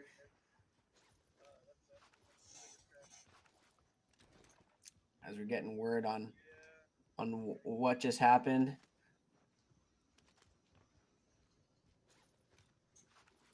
As we're still in the game. Switched over streams. Back on with Rocky Knuth. Back on with Ari Howe. Oh, only 3 kills though. Our leader. Oh, he pulls it. Oof, man. I've seen that happen one too many times. Definitely wouldn't want to fall to your death in that scenario. Yeah, I've done that. All right, guys. So question, am I seeing things? Like, are we getting to the point where we are so hungry that does he have clouds in his room? Yeah, you know, I was looking at that. I think it is. Okay. He definitely does. He's got the cotton ball RGB strip set up. Love to see it. Yeah. Incredible aesthetic. Very comfy. Yeah. Can I get the loadout? Well, it seems like Probably much slower though. Really safe, yeah. Yeah, I mean, they have the ability to do that at this point. So yeah. if he wants to try some different tactics, you know, I think they have the room for that. Maybe he's just hanging out. Who knows? He could be eating right now. He's just like, I'm gonna hang out in the tower, guys. Like we're okay. Grab a quick snack. Yeah, there you go. Look, easy kill, knocks 1. Oh wow. Just a great showing from them, and I think this speaks volumes to his confidence as he's gonna go ahead and aggress and push this guy over here. As he should. Make sure he doesn't get the res off. Oh my goodness, and Ari Howe just continuing the domination. That's 4 kills for him. 7 teams left in the lobby. Man is just on a rampage. Yeah, these boys, you can tell. Look at the way they're moving. They're stimming around. They flow exactly. I mean, as you can see, like you said, it's just they know what they're doing on this map. It's a completely different play style, and these guys know how to change it. Right there, you see, they are all dying. They've died multiple times, but they are all flying around the map, stacking up kills. Each time they die, they have a couple more kills added to their score. So, I mean, that's what you want to see. 100%. And you see Omid here buying another UAV. Ferocia, how crucial are UAVs into helping you get those crucial kills? Very, especially when your priority is not necessarily winning, but it's getting kills. The more UAVs, the better. If they can pull an advanced out at the end, I mean, it would be unstoppable. But yeah, if you're, especially if you have this high ground and your priority is kills, that UAV is going to help out a lot. And then as long as you keep it moving, then you just one after the other, just get the kills. 100%. Just we switch over to Mud Mob, who put up 30 points in the first lobby. He's unfortunately, caster commentary curse. He's going to get taken down as soon as we switch over. Super unfortunate for him. He's still got a chance to rebirth here. He's got 2 teammates left alive.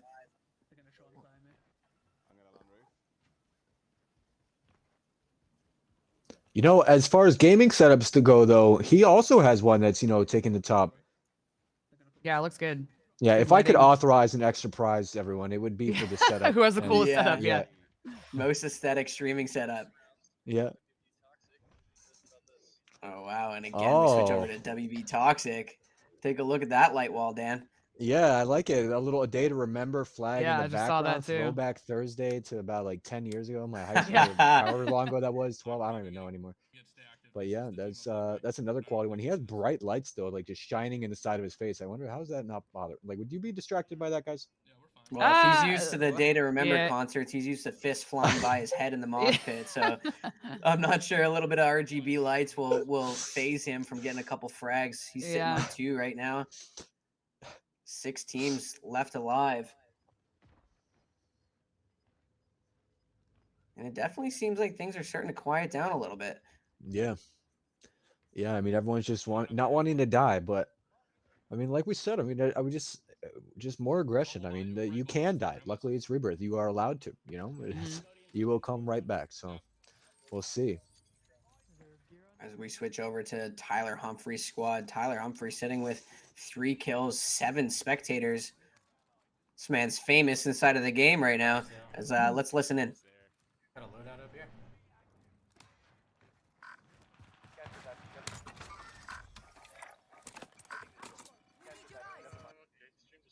And once again, you see him pick up another one of those crucial UAVs. As we switch over to Toxic, and just as we do that again, he's going to get taken down. So unlucky. Still has a rebirth. We got a guy right above. He's Oh, right actually, here. I They think do he have just a got bought UAV. back. No, that's not a person. Where is this guy? Yeah, I don't know how he came back so fast, but that either means that one of his teammates, if you buy a loadout and drop a loadout, that also eliminates time off your clock and things like that. So his teammates must have done something to get him back really quick, maybe a kill or 2. Excellent, great strategy for them as he lands right on a loadout as well. Able to get some guns that he can work with rather than some ground loot. There's a crate. They're coming back.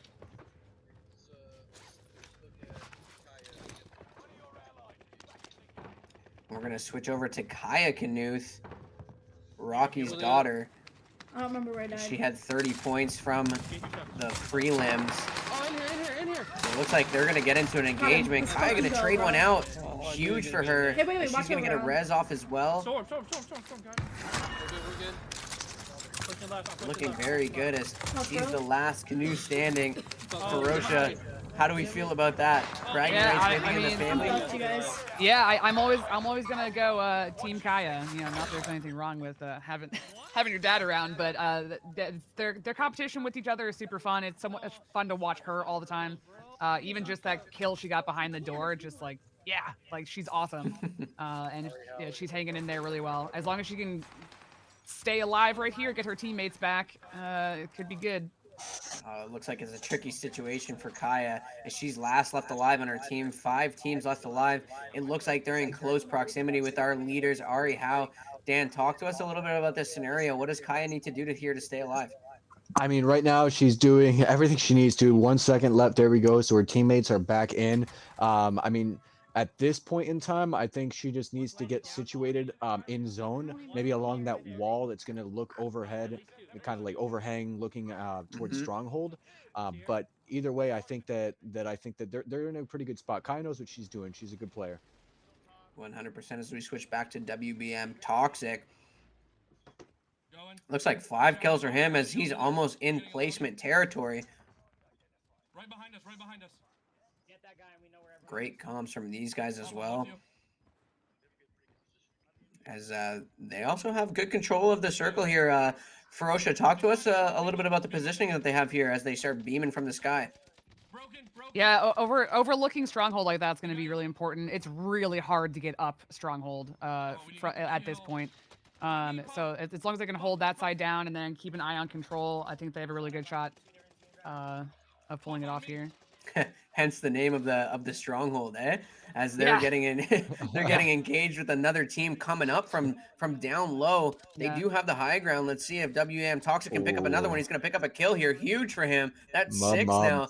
As they put that puts himself in the placement.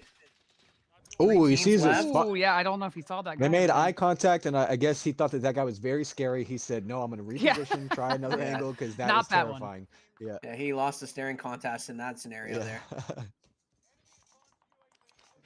Now like this spot right here is a sketchy situation he's put himself in. Yeah, that threw me off a little bit. This is a really tough place to be trying to go up from here.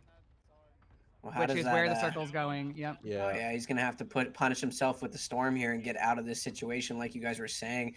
Luckily, the cluster strike probably helped him out a little bit to get out without any kind of contact or fight while getting wasted by the gas. He's gonna hit a stim as well to get himself into the new circle. He's got control. Looks like he's made it first. Perfect play. Oh wow, gonna break one. Oh, that's definitely Ari Howe. I knew it. Take right him when they down. started sliding around, that's when that's it. It's on Rebirth Island. Movement really is what wins these gunfights, and I mean these boys. Yeah, but it looked like Ari Howe took first place once again. No surprise there. Our kill count leaders looking great. Listen to this. These guys are hyped up right now. Let's go. All the confidence in the world, like you were saying, Dan. That means everything in this scenario here.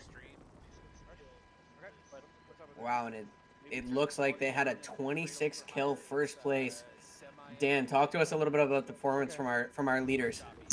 I mean, honestly, just a great performance. Ari Howe himself, I believe that said 18. I believe that he had himself, which is, I mean, that's a banger. That's the top that we've seen, I believe. And yeah, I mean, his teammates didn't produce as much on that game, but you don't need to. I mean, at that point in time, Ari Howe is out, solo trioing a bunch of teams and dropping 18 kills. I mean, at that point, you just need your other teammates to just not die while you just do your thing. I mean, they can give him as many lives as he needs. If he's feeling it, then obviously he went in and had his way with people. So good performance by them.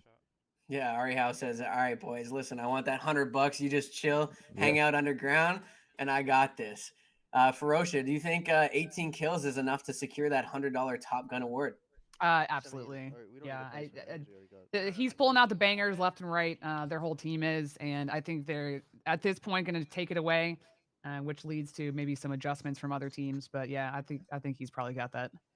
100% as they're playing super well. Calm's great, and like Dan, you were talking about earlier, that movement gap, it just looks like they're so good in terms of their choices they make when they want to slide cancel, when they want to jump, when they want to take those fights.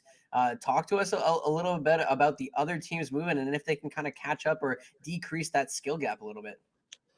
I mean, at this point in time, I mean, Call of Duty's been around. I mean, movement's been a thing. Everyone knows who Joe is. Everyone knows who, all the famous TikTokers and things like that are out there, like demons spinning around. So it's no surprise that it shouldn't be like everyone knows how to do it. Everyone knows how to slide cancel and things like that. It's just all about confidence and knowing how to piece everything together.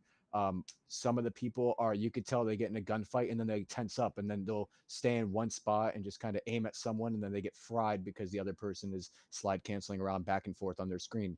I think it just has to do with more so confidence. I mean, everyone knows how to do it. It's just, I think more so knowing that you can do it and just doing it consistently, which they're the only ones right now that I would say are clearly above and beyond as far as just skill level on this map in this type of format with being a kill race, just trying to be slaying out, and they're doing it. I mean, the placements come because they're killing everyone else. It's not because they're playing strategic to win the game. It's because they're just murdering everyone in the lobby. So I don't know. We need to see some of these other teams pick it up because right now it looks like they're just having their way with everyone. So 100%, and it looks like we're gonna get a replay here at the end of the game. Dan, do you want to take us through the end of this championship bracket 1 match? Absolutely. So it looks like this is Sailor. Yeah, this was Sailor Kevy who got taken out, and I couldn't see exactly who took him out. I believe that is Ari Howe on the screen, just a little faded from me, so I couldn't see it. But yeah, I mean, he's slide canceling around. You see it right there. He's just moving around to the next body. He got a kill. He saw where everything is. This is back over to WMD Toxic, who we saw ended up in second there. That's when he made the eye contact with the opposing player. And he ended up making a good move, using the gas and kind of using the cluster strike to wrap back around and make a play at the top. But yeah, I mean, overall, I think that jumping down here, while he still made the good play to get out of this spot, I think this is where he made the mistake, because once he got back up to the top, as you'll see when it gets to that point, he pulls his gas mask off. The other team hears him coughing. That player now knows that he's in the gas right over there. He slide cancels around. He put him on skates real quick, broke his camera, and then they won the game. So, I mean, overall, I think that it would have been better if he tried to play that heady where he was beforehand, because then he could try picking him off one by one in cover, as opposed to right now, as you see, he's barely making it in. That player already heard him coughing. He's running slide, ego chows him, and that was it.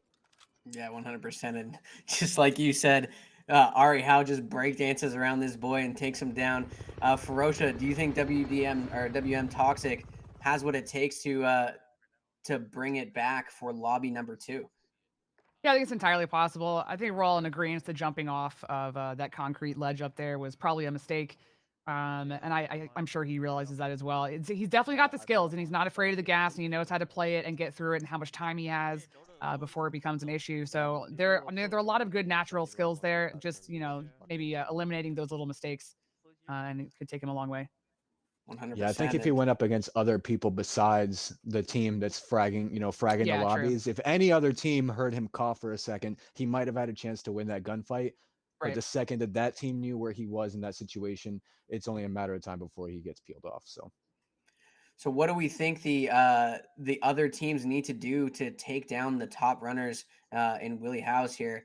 Ferocia, do you think it needs to be somebody hunting them from the start? Because I don't see them dropping too many bodies too early. Most of the time, it seems like they have 2 alive to work with at most times. I don't know if it's smart to hunt them necessarily from the beginning, because I think that with their movement skills, they're just gonna keep winning all those interactions. But if they're not taken out at some point, then it's a sweep. So people just need to be more careful about who's left in the lobby, as it's usually going to be them. Yeah. I think Dan, what are your thoughts moving into lobby 2? Yeah, I mean, I just think the key for other people are specifically, I mean, at this point in time, if I was on the other teams and I saw either Fendi, Ari Howe, or I can't remember their Pro TV, I believe is their third. If I saw any of those names pop up on the kill feed, I would immediately try and figure out where they are. Try and eliminate one of them. The second you do eliminate one of them and that red ping pops up on your UAV, my first thing would be to try and clean them off the lobby. The good thing for them though is that Ari Howe and his boys are always separated. So they're kind of staying alive because they might die, but they're not close enough to get their whole team wiped because, the other teammates halfway across the map still racking up kills. So I don't know what's going to stop them, but I mean, I hope someone can, so we have a little bit more of an exciting ending here. 100%. Clean sweeps, not always great for the championship finals. However, I think that's been the story, like you were saying, for that championship team. They always seem to have 2 bodies at least alive so that they can get their rebirths and, keep their guns, make sure everyone is set and ready to go when rebirth is closed. We get set to jump into game 2 of Lobby C, our championship lobby here.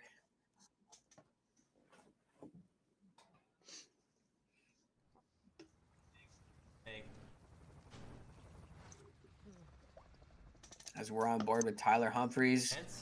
And look at this circle. The circle only covering half of the map. Ferocia, how do you think this is going to play into the championship round? This is going to be one of those instances where Stronghold is going to be super important. I have a very love-hate relationship with Stronghold. I know a lot of people do really well there, and that's good. But it can be so difficult to hold that position. Obviously, we don't know where the circle is going to go after that.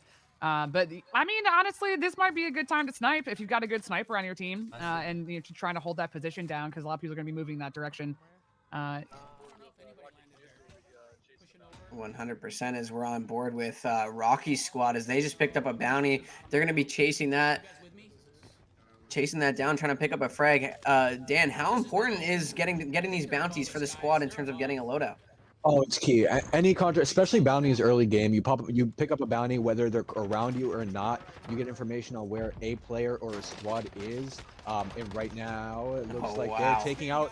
It looks like they're taking out Ari Howe's team. The second they got a loadout, that is the perfect time to push this team. And unfortunately, Rocky gets taken out. But hopefully his team can clean up these bodies because this is exactly the moment that another team can come in. And unfortunately, it looks like Ari Howe and the boys are able to just get the job done once again. They got the loadout, and they're going to be going right into prison, I'm sure, and splitting up. Wow, and just like that, the first team to drop, Rocky's team, get wiped by our residential champs right now out of Lobby B. I think tower just got clustered, yeah. Ferocious, do you think we'll see a little bit more camping in this lobby here? Yeah, I would think so, especially given what the circle looks like. That's what I would expect. And the pressure is really on for every team now, except for Ari Howe, obviously. So maybe people are making some adjustments because it's scary to be around that team. It's like Ari Howe, if any of their team is around you, you're gonna have a hard time. So they might be taking things a little bit more carefully. 100% as we are switched to on board with Mod Mob. 2 kills set for him as there's 8 teams left in the lobby. It seems like this lobby is moving a little quick. Dan, do you think that's the influence of the starting circle?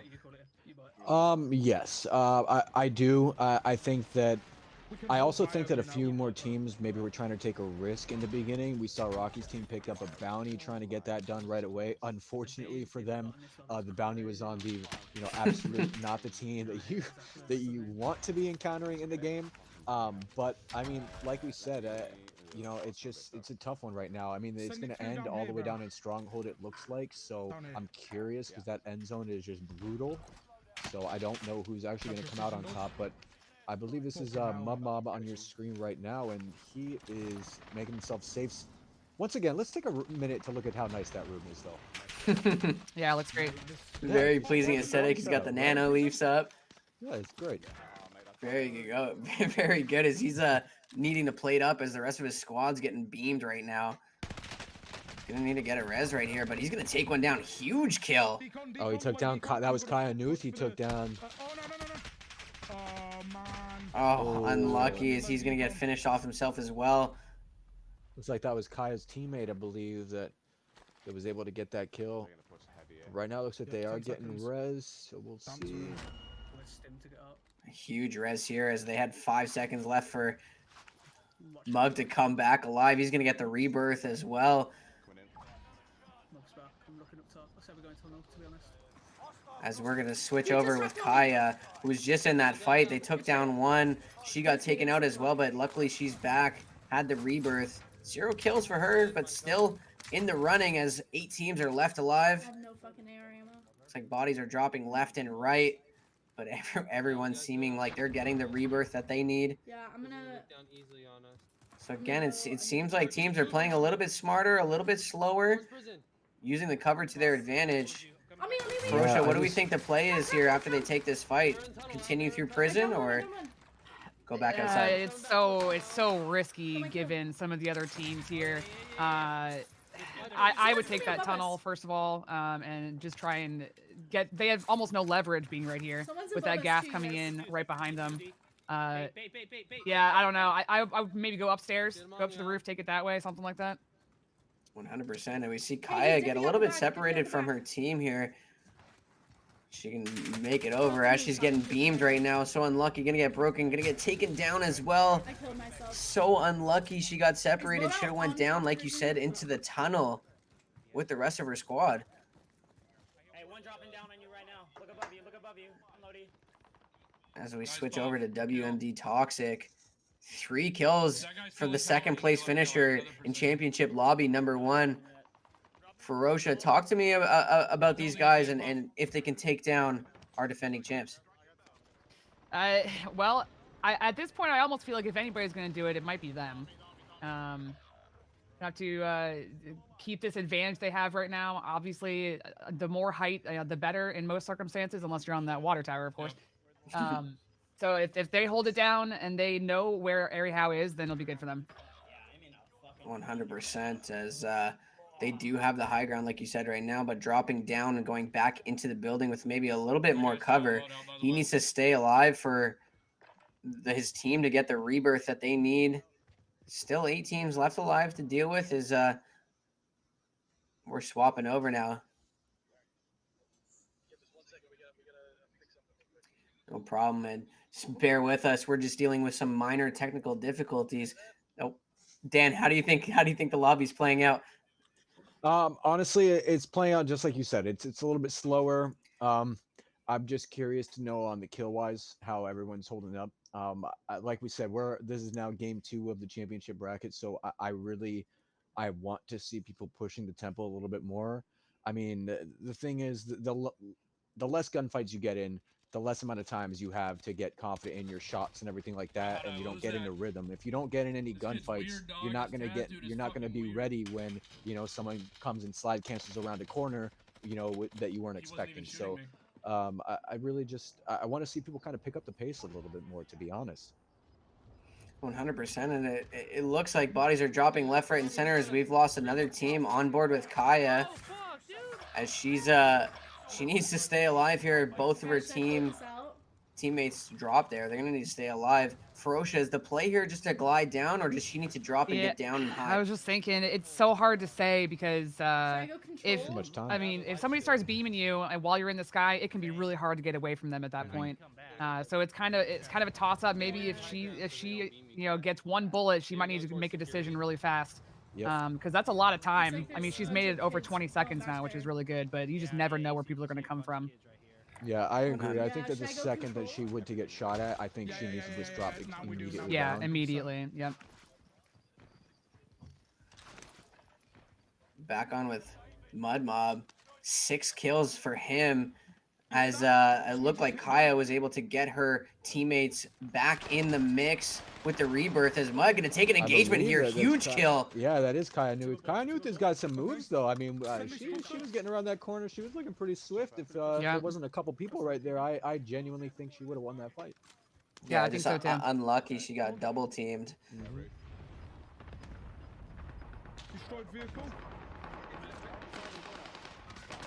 Oh, wow, they come up on 2 here. He's gonna get double teamed as well. Taken down. Now he's telling his teammates to play their lives, stay alive. He's got 35 seconds to deal with to rebirth. See if his teammates can keep it down as they're watching the stairs. They got a kind of a lock on this building here. How important is that crossfire, Ferocia? Yeah, this building can also be super difficult because you have so many different angles going on. We've got another team in here with them. I don't have any. So we swap over to Omid. 3 kills for Omid. There's just people jumping all around. Yeah. Oh, and he's going to get taken down. See if his teammate can trade him out, but he gets thirst. There's 2 up there. It just goes to show you in that exact moment how crucial movement is. I mean, I didn't see the guy that got that kill, but just them having that camera advantage by Peeker's advantage of slide canceling out, the player that was on the stairs right there just got just bodied. I believe that was Omid. So, and I don't know who that was laying prone on the ground, but that probably does not go. Oh wow, huge peek from that guy coming out of the door. Not sure who that was. No. But it looks like Omid, perfect timing. Just makes it out of rebirth as his teammate dies. He's going to float down to safety as his teammate's going to get rebirth as well. 8 seconds left on his timer. Sweaty kids. You want to go small living? And it looks like the player is just to, kind of float on casually down. Make sure your teammates can get the rebirth that they need. Oh, what the fuck? Dude, oh my goodness. Tragic. Tragic death from Omid. Oh my goodness, and he is just irate right now. And this guy all the way across over here happened to stand up and shoot over that box. Oh my goodness. Omid needs to, work on his vaulting a little bit. Couldn't make it through the window. As WMD Wow. Toxic is just beaming cross Yeah, that map. NZ is something. Yeah, Yeah. it looks like this gun is a little OP in my opinion. As he's gonna get smoked in the back. Puff Daddy gonna come back around. His teammate as well there to help trade him out. See, there are little angles that people should know about, like that player you just saw on that top roof that beamed through that window. If they know the spot, they're able to jump off that roof and they can slide right through the top window in this building right here that's on your screen if they wanted to, and they could get right inside here without them knowing. But they most likely, because everyone has been playing slower, I'm sure that that person is probably still on this roof. We're about to find out.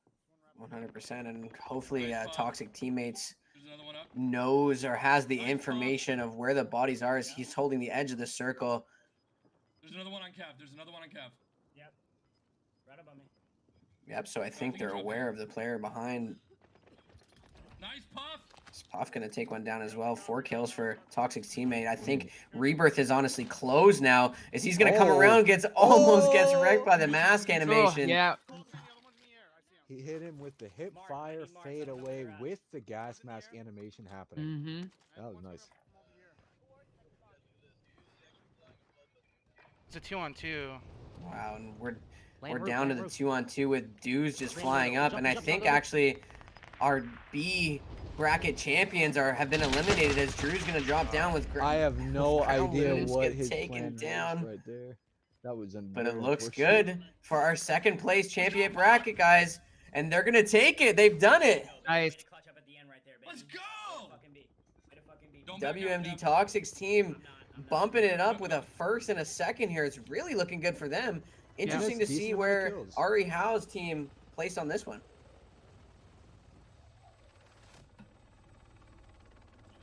Hopefully they can give us some insight and show us their score. How do we feel about that, Ferocia? Finally, the Ari Howe reign has ended. Yeah, I mean, like I said a little while ago, I think if any team was gonna come in first, it would be them. They did a great job here.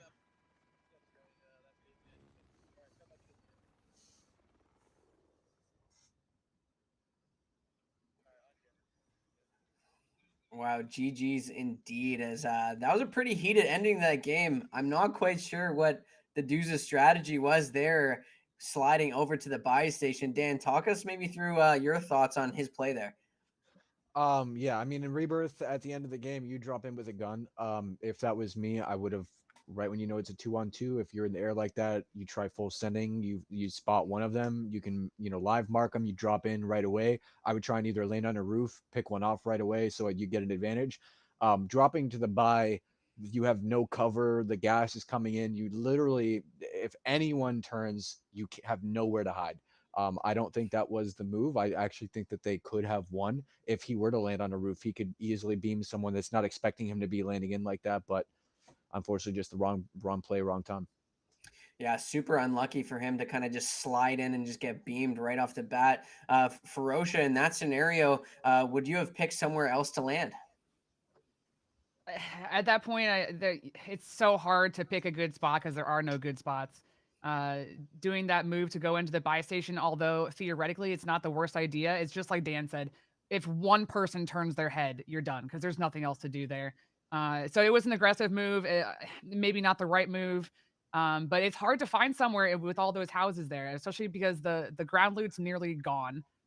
You're not working with a whole lot, and people can be on any level of those houses, and like we saw, it can be difficult to even get in a window at that point. So it's tough. Yeah.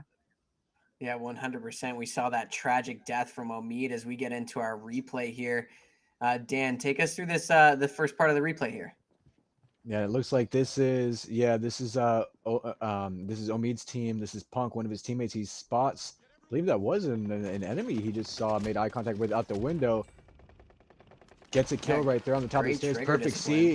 He ego chowed right away because he saw that ping. He noticed right away that teammate was going to be pushing him.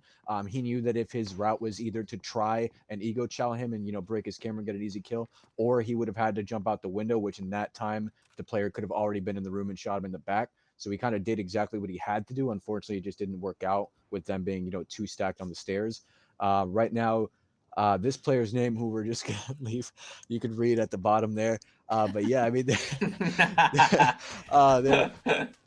at the end of the game, somehow they still found the MP5 that sits on the ground loot. So they would have had good ground loot, but unfortunately, they just died to the gas right there. Took a couple shots, and this is about the time when they were dropping it from the sky and whatnot in the end of the game. But you know, as we see right here, it looks like Puff Daddy is just sitting on the roof of the NZ41. It really is the most powerful gun in the game, mainly because it doesn't move. So it hits like a truck. It doesn't move. He's just picking off kills, and I believe he is the one that shot him. Yeah, see, he spotted him out of the sky, and I believe that he did shoot him when he drops down to the buy, which we're probably going to see here shortly. But it was just you know, bad timing on the dudes' part. You know, and this player But right here had also, good. great awareness from Puff Daddy to be able to look in the sky and find him. Can you know Yep. spot him out? Be aware that he's also flying in. That's the last body. Now it's a 2-on-1 for his boys. You know, great job by WM Toxic's team. You know, it'd be interesting to see where Ari Howe's team placed in that one, and whether or not that's going to be one of their dropped games or not. Yeah, I'm excited to see how this all pans out. Like you said, we don't know all the scores, so curious what actually transpired there between everyone. Well, with Ari Howe's team not taking first place for OSHA, what do you think their strategy is going to be coming into lobby number 3? I really don't think they have to worry about a whole lot. I think they've pulled so far ahead that as long as they don't tank this, you know, the last few bits of this, I think that they'll be perfectly fine. They may have just made some mistakes, but overall, they'll be okay. 100%. They do have a commanding lead. They had a high kill game with a first place multiplier. So they are kind of sitting pretty regardless. They can drop one game, I'm fairly certain. So look for them to kind of just can keep on keeping. It's going to be all up to WMD Toxic squad to see if they can kind of contend or contest for that first place. But I think, I don't know, Dan, would you agree that Ari Howe kind of has that Top Gun leader $100 ticket punched? I mean, I don't know about him in particular, but I mean, he does have it with that. I believe it was 18, but I mean, his teammates were dropping some heaters too. I believe one of them dropped 15. I think the other one got double digits a couple times that we saw. So I mean, who knows? I mean, they could either all get fried this next game. They could all drop a 20. You really don't know. With it being Rebirth, I don't know how it's going to pan out. So we'll see. 100%. And in the chat, Ari Howe himself saying, watch out for Sailor Keb. He is one to watch. He's cracked right now in this tournament, so maybe he's in contention for the Top Gun award as well. Sailor Keb, I believe we did look at them a few times. I haven't seen too much just because we've been hopping back and forth. But like we said, I mean, that might be one of those teams that he might have a bunch of kills and we just don't really know about him, you know, right now. So going into this next game, so we shall see. 100%. And I feel like that's the playing to the chaos of Rebirth Island. There's so much happening all at once. It's hard to catch a beat on who's doing what. But in the end, you know, we see two top teams coming out, WMD Toxic as well as Ari House squad. We'll see if maybe, you know, one of the canoes can kind of get up there as well. What do you think, Ferosha? I totally agree. I think there's still a lot of game to see here. Obviously, those top two teams are the ones that I think we kind of predicted. But yeah, I don't think Kaya's out. I don't think anybody's necessarily out yet. Maybe not to win the whole thing, but still a threat for sure. 100%. I think actually Omid's team was looking very good as well in terms of getting kills and making it towards the end of the game there. Like we were saying earlier, Omid, you know, just got a little bit unlucky with the game mechanics, couldn't make it through that window and just got bonked from behind, and that guy just happened to be looking through that window. They're super unlucky for him. But you know, a lot of contenders and a lot of people that could, you know, maybe place a lot higher in these last two lobbies, but they're going to need to, you know, put a little bit more premium on that placement or that end game finish. Dan, what do you think? You know, do you have any dark horses in this race? Man, well, now that things have just switched up so much, I don't really know. I mean, it's hard to pick any team besides, like we said, one of the top three. But yeah, I mean, it really comes down to these next couple of games. I think that if people start playing as confident in their skills, you know, I think that will kind of propel these teams to be a little bit better as far as the kills are concerned. But I just feel like a lot of people are just not playing up to their full potential. And I think that they're just playing a little bit more timid, you know, and rather than just taking it as this is Rebirth Island, we do this every day. I think it's just getting in some people's heads. So, you know, I do hope that some teams can turn it around. You know, that game was a little bit different. So we'll hopefully these next couple games, maybe some other teams kind of start figuring out exactly what needs to happen, and we can see a different ending here. But as of right now, well, you know, it seems to be like we said, the top 2 or 3 are pretty much the only ones that are going to be that we're even talking about right now. 100%. We can remove the veil and take a look at our scores here from those first 2 games. As of right now, wow. Ari Howe's squad just complete domination with 58 total kills. Interesting enough, Cleveland Cam and M Muggies 21 kills as well, sitting in second. So a pretty good spread. Ferocia, talk to us a little bit about the spread that you're seeing up on the screen right now. Yeah, it goes to show how, I mean, the strategy in getting points here is not always, as we can see, about getting the actual kills, because if there's a difference of 58 to 33, but they're also they're point wise 98-75, they're clearly doing the right thing by getting some good placement multipliers. If they can just push that a little further, get those kills and another placement, they could touch that 98. Assuming, you know, maybe somebody could take out Ari Howe's team again, maybe not.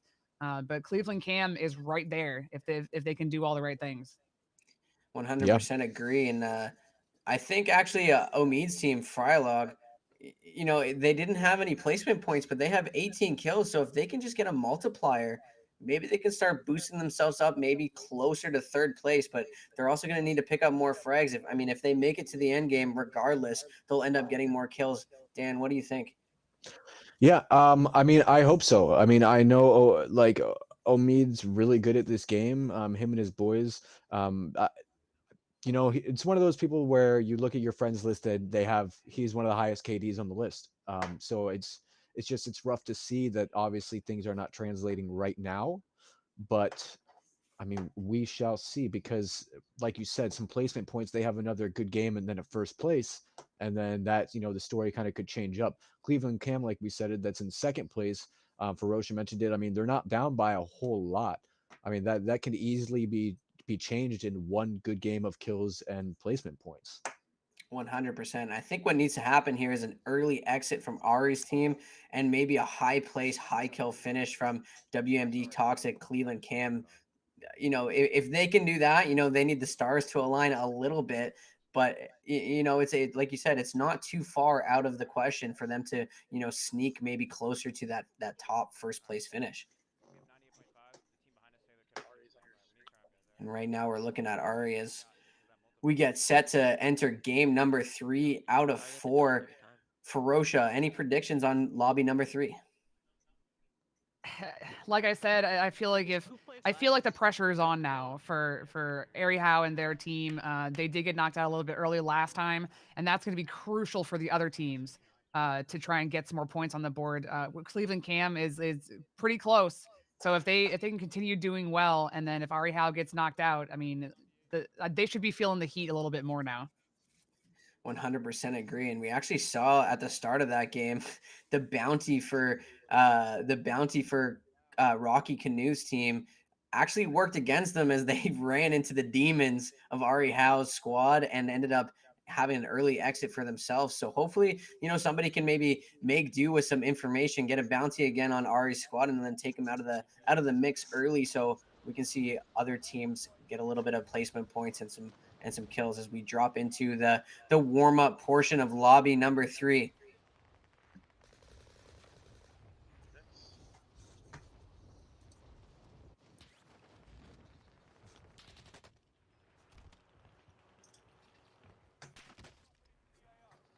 For sure, whoever you start talking about is who we will drop in with.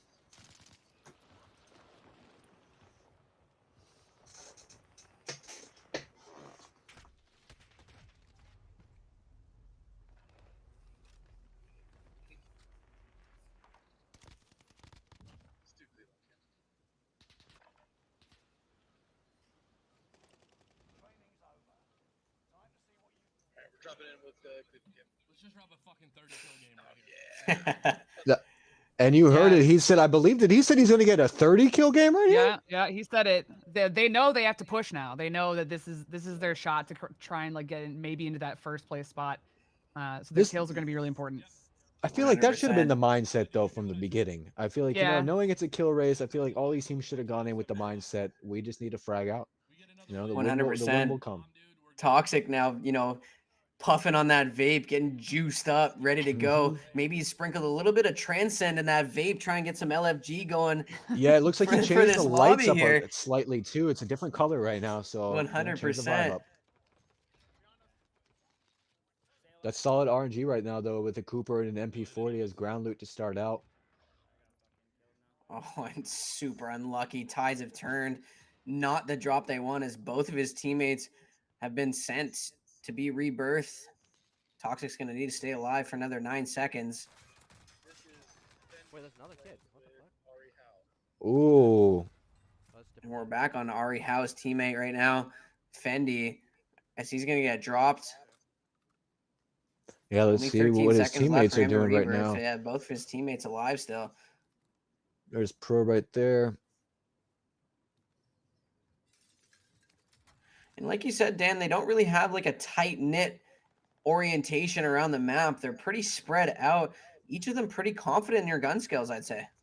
Yeah, I mean, it's like we said, I mean, it's rebirth. You can, once you do this enough times, I mean, gunfights, like we said, it should be like second nature at this point. I mean, it's just everyone knows how to do it. Everyone should be able to take out multiple people at once. I mean, the game's been around for a long time. These guys are confident to the point where they're literally just soloing out. I mean, they see the information, they're buying UAVs, they have constant information going toward to each other. I mean, they're doing it perfect, I think, and it's really showing as we see Rocky right now over at Control Center. Yeah, as Rocky's scooting around the map and in the heli, taking a few hits there, but he makes it out safe.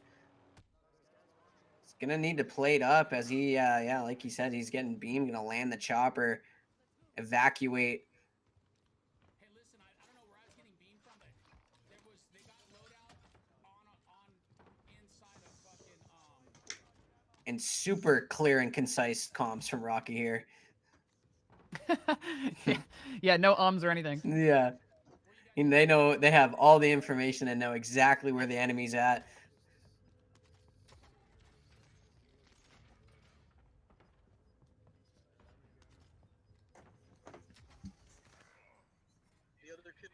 Oh, as we, oh no. As soon as we switch over to the other canoe, they're early elim.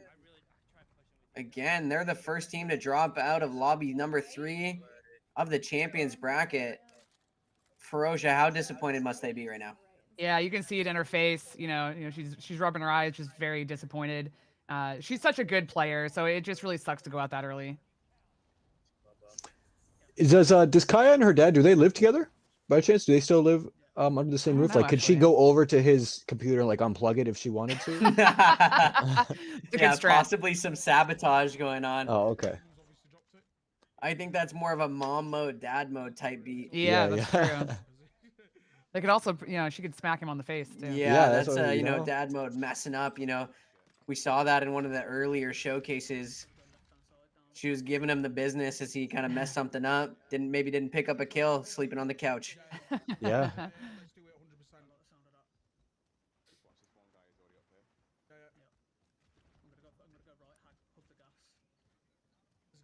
So a little bit of a better spread with this circle. So still 9 teams left alive. I think we might end up seeing the pace slow down a ton here.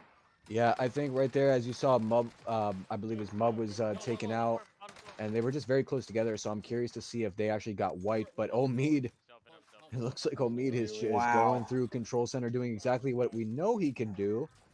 So I just would like to see him do it a little bit more. I mean, he's definitely one of the highest KDs that are in this lobby. So I want to see him show out a little bit more than he has. And that just looked like pure chaos in there as he's going to find another one's back, take him down. Great kill, finish with the throwing knife. Yep, finishes Huge off Rocky. He's already got 5 kills. That's perfect. This is exactly what you want. This is how most Rebirth games should go. I mean, but before the first or before the second circle closes, you want to have right around like 7-8 kills. That way you can guarantee dropping 15 20 by the end of the game. I mean, as we see now, he has 6. There's still 20 bodies left. He can easily drop a huge game here as long as his teammates all stay alive, and it looks like they're very close together though. So if I was them, they're either going to try and hold this position, which it looks like they might be trying to do, or he might be just going to try and frag out by himself, and then immediately gets taken 100%. out by a guy camping on the roof almost. But takes down one of. Oh my goodness! Yeah, and then he dies to Ari. Oh, These from the boys- tower. Man. So unlucky, but still sitting with 6 kills, like you said. This could be our dark horse situation in Omid's team. I think they're sitting in 5th or 6th right now. And if they can, get that placement that they need and still stack up the bodies, I think they can really, head up the ladder in terms of points. As we switch over to Tyler Humphreys, sitting with 3 kills. This is a very dangerous gameplay he's doing right now. Staying like this, ADS like this. If one person pops a UAV or a single one of his players is killed, they're going to be able to just slide right in there, and he wouldn't be able to do too much. But it looks like he's making moves towards his teammate who got taken out over at Big Green and Living Quarters. That's what we all usually call it, is Big Green, because Yep. there's nothing else to really Big call and Green. Big Green, yeah. Big and Green, baby. Well, it looks like his teammate just dropped in, so he's probably working with ground loot unless he can get his teammate's loot. As I would try and Humphrey's gonna push spot this one that's body dropped, 2 that's dropped. immediately. Gonna Yep, take one and that's down. pro. Huge kill. A double elim. Yeah. And there's definitely Oh. Ari Hauer and one of his teammates. I'm almost guaranteeing. Yep, that's Fendi slide Almost the canceling in triple. right there, and it just shows it's just what happens. Movement really wins in this game, and those boys are showing it. 100%. That Ari Hauer squad looking unbeatable right now. Holy shit.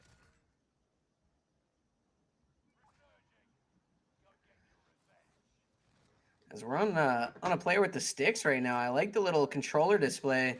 Right here. We're on board with Fendi right now. Ari Hauer's teammate. Is he gonna turn on one, take him down? Huge kill. Fendi is on I'm looking at this, and this just gave me flashbacks of when I was on a console right now. My man is rocking the 80 FOV, still being a demon though. You gotta admire that. Because it is rough out there on that 80. Mm-hmm. That is for sure. I remember that's one thing all my Ronnie and everyone used to tell me. They're like, Dan, imagine how good you'd be if you could see things. Yeah. And I got a PC and it changed my life. So. Oh my goodness, and a 2K. So talk to us, Dan, a little bit about the FOE settings. What's the meta right now?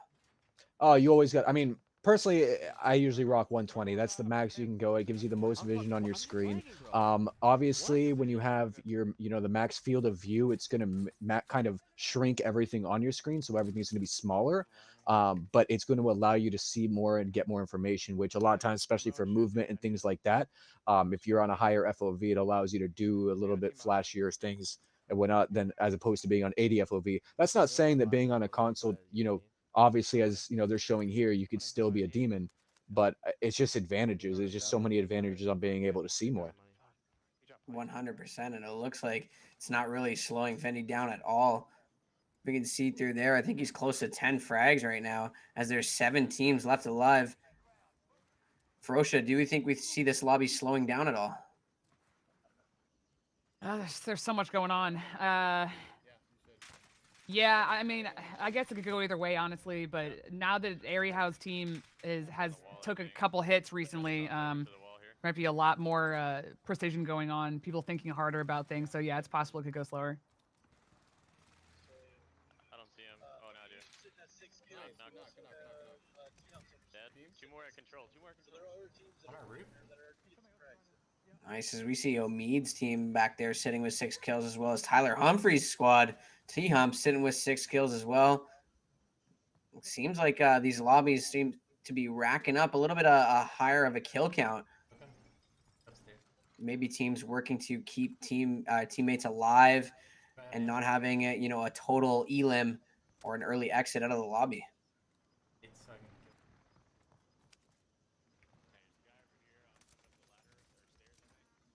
Oh, great shot. That gun is just incredible.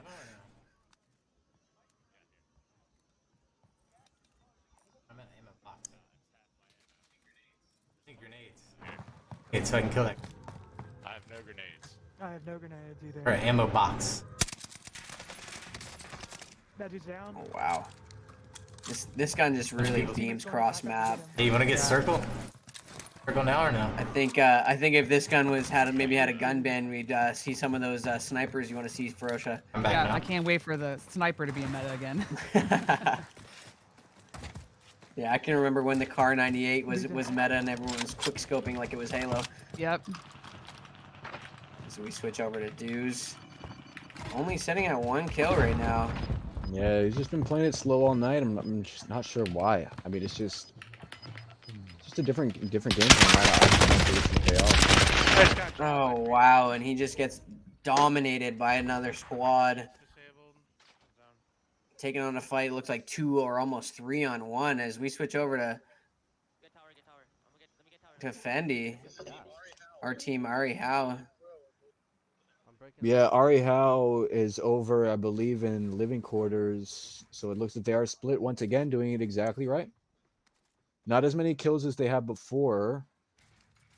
But, I mean, this is still the end of the game. I mean, they're going to get a 4 multiplier, teams. and I'm sure there are, I'm sure that they do still have a good amount of kills combined up. So 100%. It'll be interesting to see who the other 4 squads are, who's going to make it through to the points, make it into the points as their comms are good. They're engaging a team down below. As I think they have that ultimate UAV you were talking about, Ferocia. Yeah, that advanced, when the circle is this size, like you're almost unstoppable once you have that. Their positioning is so good right now too. As long as they can make it to that next leg of the circle, they know exactly where everybody is, so they could turn around and get those kills if they play it right. Oh wow! And the cluster strikes seem to be huge there as he escapes through the gas. Switch over to Fendi.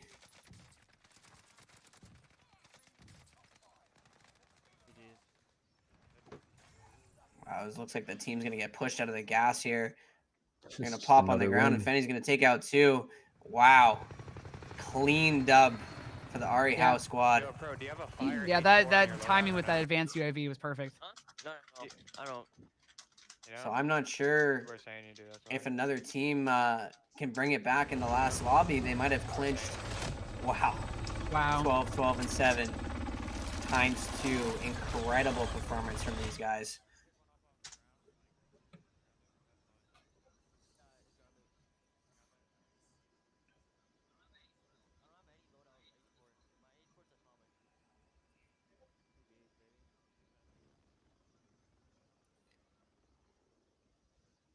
wow. Yeah, GG's in fact, and that might be a clinch. I'm not sure if anyone can catch up to these guys. Yeah, that was a lot of points, especially for a first place. It'd be interesting thing. We need WMD's Toxic's team to, have a massive kill amount and then be in second place there. But if they weren't in there, then I think they might be out of the money, and that might be a clinch for the Ari House squad. Yeah, I mean, honestly, I mean, they once again just proved that they are the better team out there. It doesn't really look like anyone else is kind of competing at this point. It's other teams are having, maybe some good moments, but overall, as a squad in every game in and game out, I mean, they're crushing everyone. So, like we said, I wish maybe some of the other teams that we thought were going to go farther, I wish that maybe we saw some of them matching up against this squad in some gunfights, but it didn't pan out that way. And right now it looks like they're, like I said, they're just kind of running it right now. 100%. And just like to piggyback on what you were saying, Ari's house squad is front to back playing flawlessly, whereas we see teams like Omid and the Dews. The Dews taking it a little bit slower than what you're used to seeing, Dan. But other teams, glimpses of what could be a championship team. However, just falling short, maybe early exits here, or like with Kaya Ferocia ending super early in that last one. Talk to me a little bit about Kaya's performance. Yeah, it's just another one of those scenarios where, I mean, you could tell how maybe disappointed or frustrated she was, because they're such a good team. Sometimes things just fall apart. There might be a little bit. I would imagine if I were playing this right now, I would be kind of, I'd be feeling pretty down because it feels pretty hopeless, at a certain point. So yeah, I mean, maybe some people got in their heads. I'm not really quite sure what happened there, but yeah, it's disappointing to see some old school favorites not do as well as you want. 100%. The new boys probably going to be the new defending champs. We'll see when we get the scores here. See the scores here as we get set to send a replay of that last lobby 3 ending. Dan, take us away with the replay. All right, let's see who we end up watching right now. So we were spectating Bluntsy. It looks like he's in the end zone right now at Stronghold, taking a corner where he sees a body, he's able to get a crack. Now he's kind of in a bad spot where he's going to be forced out, and he unfortunately gets hit with the airstrike, and that was a wrap for them. And then, like we said, Ari Howe and his teammates are just kind of spread around the top of Stronghold, and they get these easy picks. As you see, Fendi drops the body there, and that's it. I mean, those boys, like we said, they know what they're doing on this map. So we'll see how it actually finalizes. Pretty flawless gameplay from them as Fendi threw out that cluster strike and then dipped. Again, like you were talking about, it's that movement gap and the knowledge to be like, okay, he's probably going to chase me out of this building because the gas is going to force him out. Place the cluster strike down right there, and that was a wrap for that player coming out. Very, very, very smart from these guys. Almost not. It doesn't even look like they're playing together. Almost like you were saying at the start of the game, they're kind of spread out all across the map. However, come end of the game, their comms are still up, but they kind of have all points of contact. Towards the end game. Ferocia, talk about does anyone have a hope in trying to come back and maybe contesting them for the first place? I originally thought, if you could get Ari Howe's team out soon enough, and then, if Cleveland Cam's team could get enough kills, enough points, etc., we're gonna see the breakdown in a second. But after the 12-12-7 that we saw as their final, and getting first, I don't know if there's a whole lot else to do. Yeah, 100%. It's looking a little hopeless for the other squads. Looks a little bit like a bit of domination. Dan, what would you think? Yeah, I mean, we'll have to see how good they really are. Maybe we'll have to invite them into our Discord later, Scott, and have them do a little free-for-all or something like that and really, really test it out. But I mean, compared to everyone they're playing right now, at least as a team, they are frying. Individuals, they are frying. Anytime we switch over to a different streamer, I feel like whenever they die, it's one of those 3 names that are popping up on the screen, and they're not even remotely close to where the last person was. So, I don't know. I mean, like I said, I pictured a different outcome tonight from when we started, but 100%. I don't know now. I feel like I don't know who can stop them at this point. The people I thought could, they just seem like they just either aren't trying, as hard as we know that they can, or just they have all the answers right now, or they've played this map more. But right now, they are the rebirth reapers, as some people would say. So. 100% true demons right now.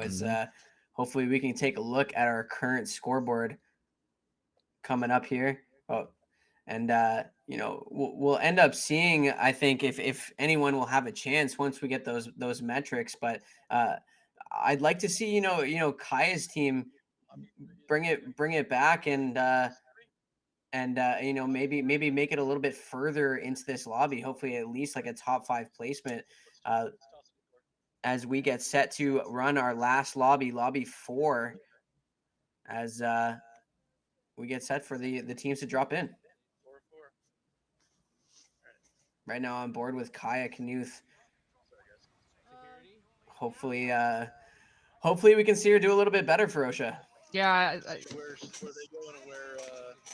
She seems to still be in, I guess, good spirits. Maybe picked it back up from disappointing deaths before, but if they can just hold it together, I mean, they might not win, but they can still have a really good time. She's a great player.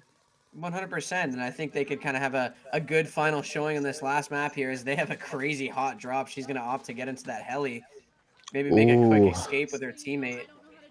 Man, Yeah, she same, no. barely Yeah, you survived don't want me that. driving a chopper either. As she says. Wow. As we're on board now with her dad, Rocky, as Kaya fled the scene without a driver's license on the heli. Ooh. As That was Rocky's gonna get taken Yeah, down. see, I knew it. That was the movement right there. My man slide canceled in. Rocky got caught for that split second. I mean, the time to kill in Call of Duty is literally, people forget, it's literally less than a second. Yeah. So any small, tiny difference, that one bullet actually does make a difference. And you got to be mobile. And I mean, we saw Omid right there, got a good kill, but it's just too many bodies for him to really stay alive in that situation. It's just unfortunate. Yeah, and that drop looked like pure chaos. Omid's team going head to head with the FOE clan, and it looked like Omid's team came out on top there. No one's dropped yet, but I think maybe the K Unit squad may have given up the building, given up a little bit of real estate. Yeah, Control is definitely one of those spots where it's a lot of action all the time. This is usually where we land, so all these little ins and outs, it really is. Once you land in, you just hope and pray that you get a actual decent gun, because you're about to be in it for a little bit whenever you land Control. 100%. And talking back to that ground loot you were talking about, imperative getting some guns that you can kind of fry with. As looks like Omid's doing well though. He's sitting with 2 frags here. Yeah, and he's got a well gun and I believe an automaton as his backup, and now they got loadout, so they're going to be chilling for a little bit. But like I said, I hope that, I mean, he's saying let's go get Central Zone. I'm guessing they're going to try and either get maybe in the Lighthouse building or in the actual prison.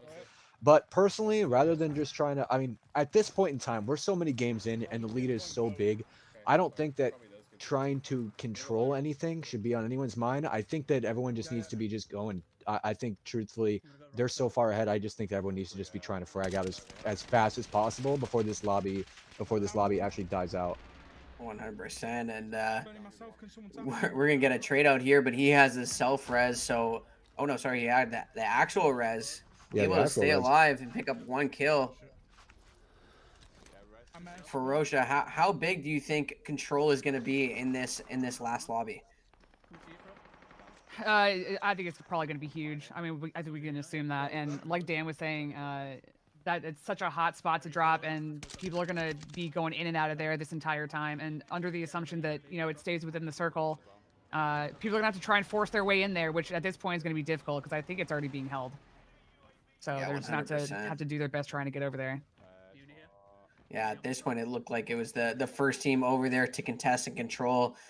You know, the good news is it's a kill race, so other teams are going to be running up. Hopefully, they can kind of feed into maybe Omid's team that's over there, and they can maybe do some work in this last lobby. But I'd be interesting to see how the FOE father-daughter squads are doing, as they had early exit last time, but no teams down yet as we transition to Rocky's stream here. This is what we want to see, though. They have a UAV up right now. They're pushing the team. They have a UAV that, I mean, as long as you know how to read a UAV, it'll tell you what floor they're on and everything like that. So, I mean, they have exactly what they need to do. They're pushing the kills, which, like we said before, I believe Ferocious was saying that, you know, Stronghold is a love-hate relationship. I think that's for everyone. I mean, you can go over here and do exactly what they're doing. They could fry a couple people and just get out immediately from that area, which, I mean, if they really wanted to, they can come over here, they can kill 2 of the bodies and then leave and let them come back and just stack another 2 kills on the board. But this area, like we said before, is just dangerous if you do get caught here and a really good team actually ends up, when the zone starts closing in, kind of holding you. You know, then you really can't get out from this spot. So we'll see how it plays out now. I mean, see some people kind of moving around. Yeah, 100%. It looks like they're stuck in a little bit of a gunfight here, as they have a contract up as well. Guys on me. He's on me. I think he's above. He's above, Brandon. Yeah, he's above. Rocky trying to work out the sounds that he's hearing, the footsteps, as his teammate's going to get taken down from the player going up. And the movement is crazy here, trying to get away. And he's just dancing on Rocky right now. Huge stun. Wow. Incredible kill. And that's going to be an early exit from the Is that Tyler Harmon? Squad. I believe that might have been Tyler Harmon. Wow, and that was Tyler Humphreys with the incredible stun play, dangles around and beams K unit to give them the early elam. 4 kills for T-Hump. Says there's 9 teams left alive now. So I gotta switch it up for 1 second and switch it to the paintball side of things, just because it's a throwback right now, seeing Tyler Humphrey on our screens.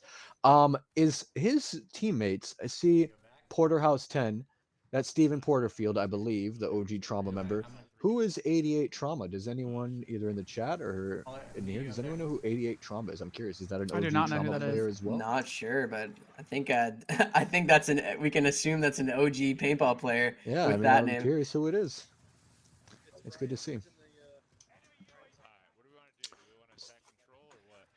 think Nova. We could be up over top of him. Oh, Ryan Sapp. One of those. Yeah. That is Ryan Sapp, 88 Trauma. I don't remember that name, but either way, I love the gamer tag. Yeah, Trauma, a legend in the paintball community. The OG team is dropping another team here. 8 teams left alive. Not sure who got eliminated there, as Humphrey's squad scaling the buildings right now, working their way across the map. See if they can pick up a frag. He's going to help his teammate out, get a huge kill, keep his teammate alive. One above, Wow. Great overwatch from T-Humps. One's on the roof. Roof's dead. And this is just like you were saying, Dan. A couple of brilliant plays from some of these lower placed teams, just, you know, unable to put it together late game. Ferocia, do you think Tyler Humphrey's squad could get it done? And there's a guy like right next to him. We switched to Fendi, just tearing it up right now. I think You know, all hope is lost, as I think he's at got this 11 point, frags. we're just gonna switch it up. Let's just talk, and at this point, you know, I don't even want to talk about them anymore. We just constantly are going over there, and they're just having their way about that, everything. I mean, once again, Fendi, 11 kills. I mean, I believe, yeah, this is. I want to see how many the rest of his team has, but it looks like they just know everything. They're just playing so confident. It looks like they're playing in a pub game, whereas opposed to whenever we go to other people's screens, they're trying to take more of a strategic approach, or, you know, get placement, or, you know, area on the map. But Rebirth Island is just such a different breed, and I really think that they are showing everyone how you're supposed to play right now. 100% agree. As Fendi just turned on that guy on the roof, and now he's got 12. His teammate has 7. I'm saying I'm just gonna step through by it. Ferocia, how do you feel about what's transpiring here? Everything you guys have said, I completely agree with. They're just playing this so confidently, and it's just so cool for them. Like, they're just, they don't seem stressed. They are just doing what they always do. This is just a normal Saturday night for them type thing. Just completely owning the board. Whereas, you know, like Dan was saying, some people seem to be more hesitant, and then, you know, therefore not getting as many kills as maybe they could. And they're just doing everything right here, and it's really fun to watch. I think I hear a kid somewhere, Ari. Yeah, 100%. The comms are good from these guys. You can see how confident they are and how spread from each other they are. Like you were saying, Dan, earlier, it's the movement and confidence that seems to be winning this tournament for them. I mean, you could see, as opposed to other people we're watching, you know, where they might, you know, kind of be hard ADS on a corner or something like that, or waiting for someone to make a play on them. This team is the complete opposite. They do not stop moving, and they are always pushing to new teams. And I mean, that's what you really want to do. I wish that other teams were able to just figure that out a little bit earlier, because I noticed a few of these teams that had lower kills, they have a good amount of kills right now, you know, where there's still 17 bodies left.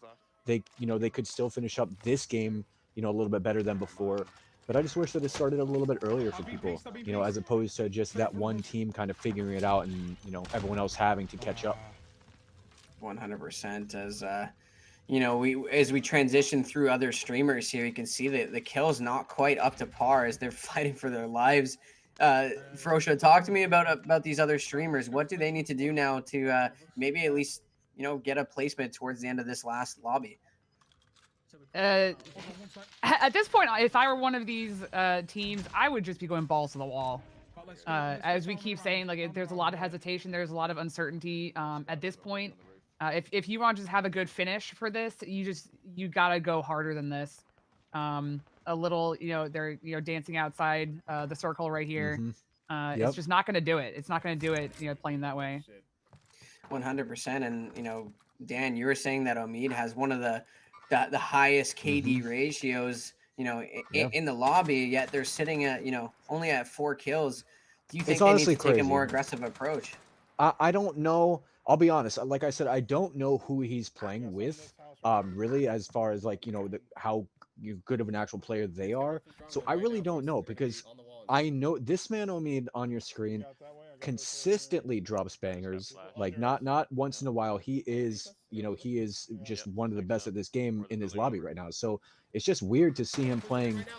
It just seems like hesitant or just not confident or like rusty or just something where, you know, we know he could do it. I mean, you see him, you know, catch a peek right now. He has an Owen gun, but it's a ground loot Owen gun, so he doesn't have the best gear right now. So I mean, it just looks like they're just kind of nervous. They're kind of panicking a little bit, it seems like. 100%. You can see the difference in our top team. It seems like every time we switch their screen, they're running a loadout. Yep. Yep. And right now, I mean, there's surprising that there is 4 teams left, considering there's like 5 places to hide right now, but somehow there's four teams left in this game, and the circle is like 10 feet wide. So, well, here's one of them, Fendi. Wow. He must really just be trying at this point. He's just trying to secure a spot, I believe. That's guaranteed. That's what he's trying to do. He's just trying to pick out. Yep, because now he is top 3. He didn't have to worry about it, and now he secured his 3rd place finish. Yeah, just cool, calm, and collected, just living in the storm. Just great job. Wow. Just using the stems to his advantage. See, and the funny thing is that this shows that this team really is above and beyond right now, because not only can they turn it up and you know be cracked out of their minds and doing all this stuff, but then this player right here can tighten up for a second, use his IQ to actually stay, you know, use the stim, hold in the gas. Now this player right here is going to lose. No matter what, this player that he's holding has no shot in winning this. Oh, so unfortunate. Had to push out of that building in the 1-on-1, and the total domination continues from the RE squad. That is just insane. We win those, chat. We win those, baby. Wow, and just let's go. What up, just Sight? I think almost a clean sweep, except for the let's go. What up, Sight? Wow, 15 kills.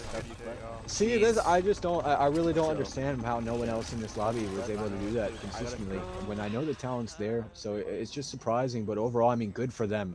I mean, they come out on top game after game after game. I mean, at this point, we could just say that they let the other team win that other game. You know, it's just they were just dominating the whole time. So, you know, good to see them come out on top, though. They definitely deserve it. 100%. And you know, final thoughts on that last match, Ferocious. Pretty much as we anticipated, I guess.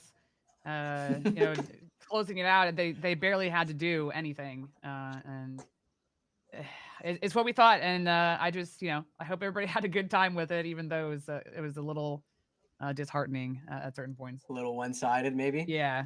Yeah. 100%. Dan, your thoughts on the final match there?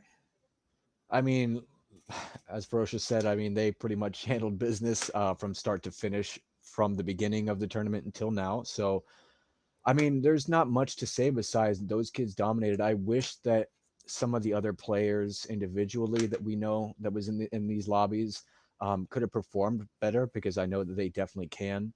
But overall, I mean, this team just came out and showed people that they were the clear winners here. It wasn't even close. I truthfully don't even think I could say, if anyone was to ask me how it went, I hate to say it, but I don't think any other team even came close to looking remotely good as they do. 100%. Or as they did, I should say. Yeah, 100%. We saw some shines from you know, WMD Toxic's team. You know, they picked up a 2nd place and a 1st place there. However, I think they just kind of fell off. They didn't have the steam or the gas left in the tank. As you know, Ari's team just kind of took over at that point. It'd be interesting to see if you know, maybe we had the Lords in the championship lobby, but unfortunately, you know, the defending champs didn't make it in. As we're going to transition here to a replay. All right, Ferocious, take us through this replay. Who are you watching here? Oh, it's This is Fry Omid. here again. Yeah, so just making moves towards that circle. I think at some point we see somebody. Oh yeah, that's when we go over to Fendi, who I think was hiding in those tents, trying to hold a position, not afraid of the gas. I don't remember who that person was that they killed at the end. But yeah, just moving with the circle, rotating. Still have plenty of people alive. Well, no, now it's down to 6. So was that So how did 1v1 they v2? lose this? Yeah. Oh yeah. So, yeah. Right. Exactly. A lot happening in a very short period of time here. Oh.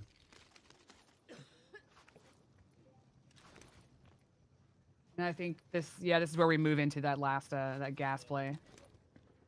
Oh man, that's just really unfortunate. I had no idea that Omid was that other. Oh, it wasn't Omid. Okay, so Omid was the second to last player to drop. The Yeah, it other was his body was just teammate. inside at that buy. Yeah. Yeah. Right. I think just beyond that is where Fendi was. And that Yeah, brought they it were to on a the line. Oh wow, and it's a WMD Toxic's team that was in the one-on-one. Oh man. And just unfortunately didn't have the the power position here. Yeah. Oh, and just so unlucky. Yeah, there at that goes. moment, I think the only play that he would have had at that moment was the first time that he got shot at. If he was to maybe ego chow that just to get Fendi to maybe go into the tent for just a split second, so he can maybe push forward, maybe stim forward, and get a little bit closer. But unfortunately, Fendi was just playing the gas and just hanging out back there, Yeah. waiting for it to come back to him, and that was Fendi was prepared for that and played it perfectly, and it was over at that point. Yeah, 100%. That looked like just total domination, start to finish. They, Fendi set himself up for the perfect end game position there, like you said earlier, Ferocia. He's not scared of anything, especially the gas, as he's just running through stims. As we're going to take a look at the final scoreboard here.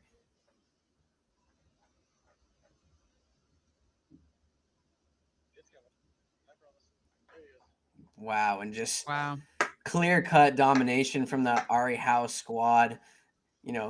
Almost a 20-plus point difference between them and the Cleveland Cam squad. As honestly, a slightly disappointing finish from the FOE clan. What do you think, Ferocia? Yeah, I agree. I'm sure they're feeling the same way. Didn't score as high as I thought they would, but they still did a great job, both teams. 100%.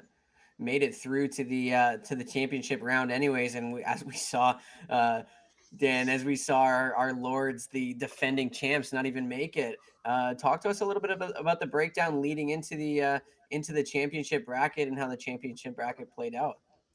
Yeah, the championship bracket definitely had a different set of teams, I think, than we initially thought were going to be in that round.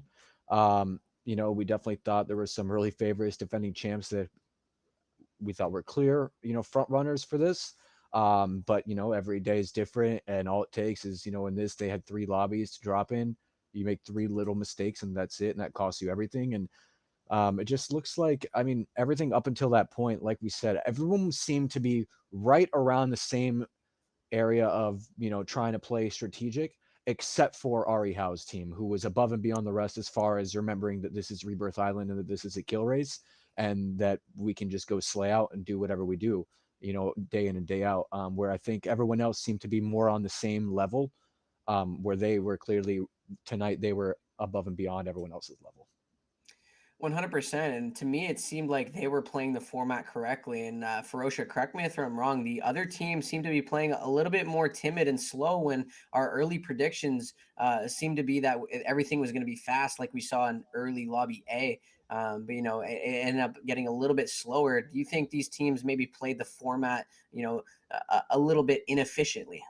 Absolutely. And that was one of the first things that I mentioned here, is that there are some teams that I know, partially because I play with some of them, that are more tactical, like I was saying about Machine's team, entirely capable of getting wins, but that is not how you win this. So the teams that couldn't break out of that habit of playing more slowly and more calculated, clearly weren't going to place very well. And it's hard to change up your play style on a whim. But I do think that across the board, some teams could have maybe pushed a little bit harder and gotten some more kills than they actually did. Yeah, 100%. And, you know, hats off to our champions for playing super well. And interesting enough that you say that, Ferocious, because, you know, the other teams that were in the earlier showcases seem to be, you know, playing a little bit slower. Like placement was the only thing that mattered. However, the kills were the premium in this one. Mhm. As we're on board with our champions.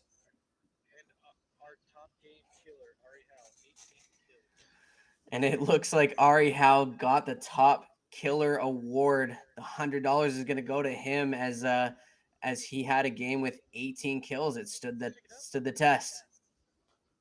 Yeah, I mean that's just it's crazy to see. I mean, good for them. I wish other teams, you know, had players up there just because it's so much more fun to watch when everyone's just fragging out. Kill races are so much fun to watch, especially rebirth kill races. And this team, like we said, they clearly went into this just with the mindset of I'm just gonna drop bangers as opposed to let's try and win this game. And they clearly went out there and game in and game out, they dropped bangers. And Ari Howe himself with that 18 bomb that one game, his teammates were, I mean, can't give no credit to his teammates too. Fendi and I believe Pro TV is his teammate, the console demon over there. I mean, props to them because each one of them, every time we'd switch over, a different one of them would be frying out. And I mean, if all three bodies are frying every single game, it's hard to beat that. As opposed to other teams who might have one, you know, one person out there that's kind of their slayer, you know, per se.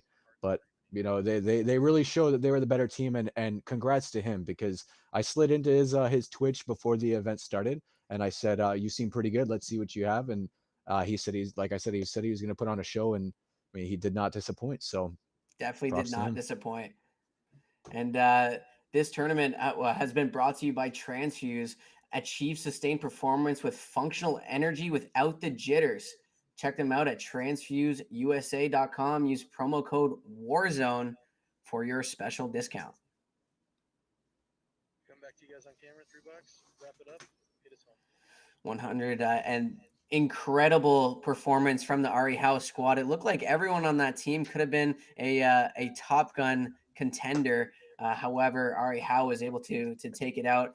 Ferocious, final thoughts on the scoreboard and how everything panned out in the end. It pretty much was what I was wanting to see. I mentioned a few times there were so many new people, at least new to me, people I've never seen play before. We had a lot of returning players as well. So those kind of matchups, the unpredictability of it is what I was looking for. And I mean, it's awesome to see brand new people come in here and just play as well as they played. It was really fun to watch and it was a great time. 100%. Dan, your final thoughts on the tournament? Honestly, it was a great time. First off, seeing a bunch of, like we said, like ex-pro paintball players and stuff like that. Seeing people that when I was a kid, literally when I was in like elementary school, middle school, I looked up to these people. Seeing them there playing Call of Duty and things like that now, you know, competing in this is always exciting. Obviously having a bunch of friends in here that unfortunately didn't do as good as we all assumed that they were going to do. But overall, I think the tournament was great. A bunch of different people, you know, showed out, and you know, Ari and his boys, they proved that they were the absolute best tonight, and it was exciting to see. It's fun to see, you know, up and coming people, especially them. I've looked at their streams and stuff, and they don't have a crazy amount of followers, of subscribers, or anything like that, but clearly they have the talent. So good on them, and just happy to see some good action tonight. 100%. And big thank you to all the streamers who came out and performed super well from us. Also, thank you to our sponsor, Transfuse and Go Sports, for putting on this show. Thank you, everyone, so much for tuning in. And thank you to my amazing co-hosts for today. Thanks, Scotty. Yeah, take it easy, everyone. Fishy live, the residential Halo Pro player. Looking good right now. He's coming around the wall. Coming around the wall. Got him. I love their setup. One down, limb. There you go. Nice. Wiped out by K unit. Right here, he's playing sarcasm 1v1. Here it is. Oh! Moving this kid. Down him. Got the hard. Nice. Good. They hit the high ground. Let's go, boys! Let's do it. Let's go! Crazy. Again, great comms from the paintball teams. Mammo taking down a paintball legend, Tyler Humphries. Let's go, baby. Let's go. Transcend kicked in for the Lords here. High ground here. They know where they're at. I'm wall banging him. He's Go, on right here, and baby. that's a dub for the Come boys. on, dude. I think we just did it.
Yo, what up, guys? Ronnie D's on here, professional paintball player for Houston Heat, as well as an avid gamer.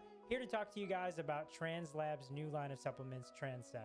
I've been taking Transfuse, which is their hydration and recovery product, for quite some time. Also, they have 2 new flavors. Now, with Transfuse being the absolute best recovery and replenishment product that I've ever taken, I was super hyped to get on Transcend. Transcend is one of the only products backed by research studies to make sure that the formula is correct and the right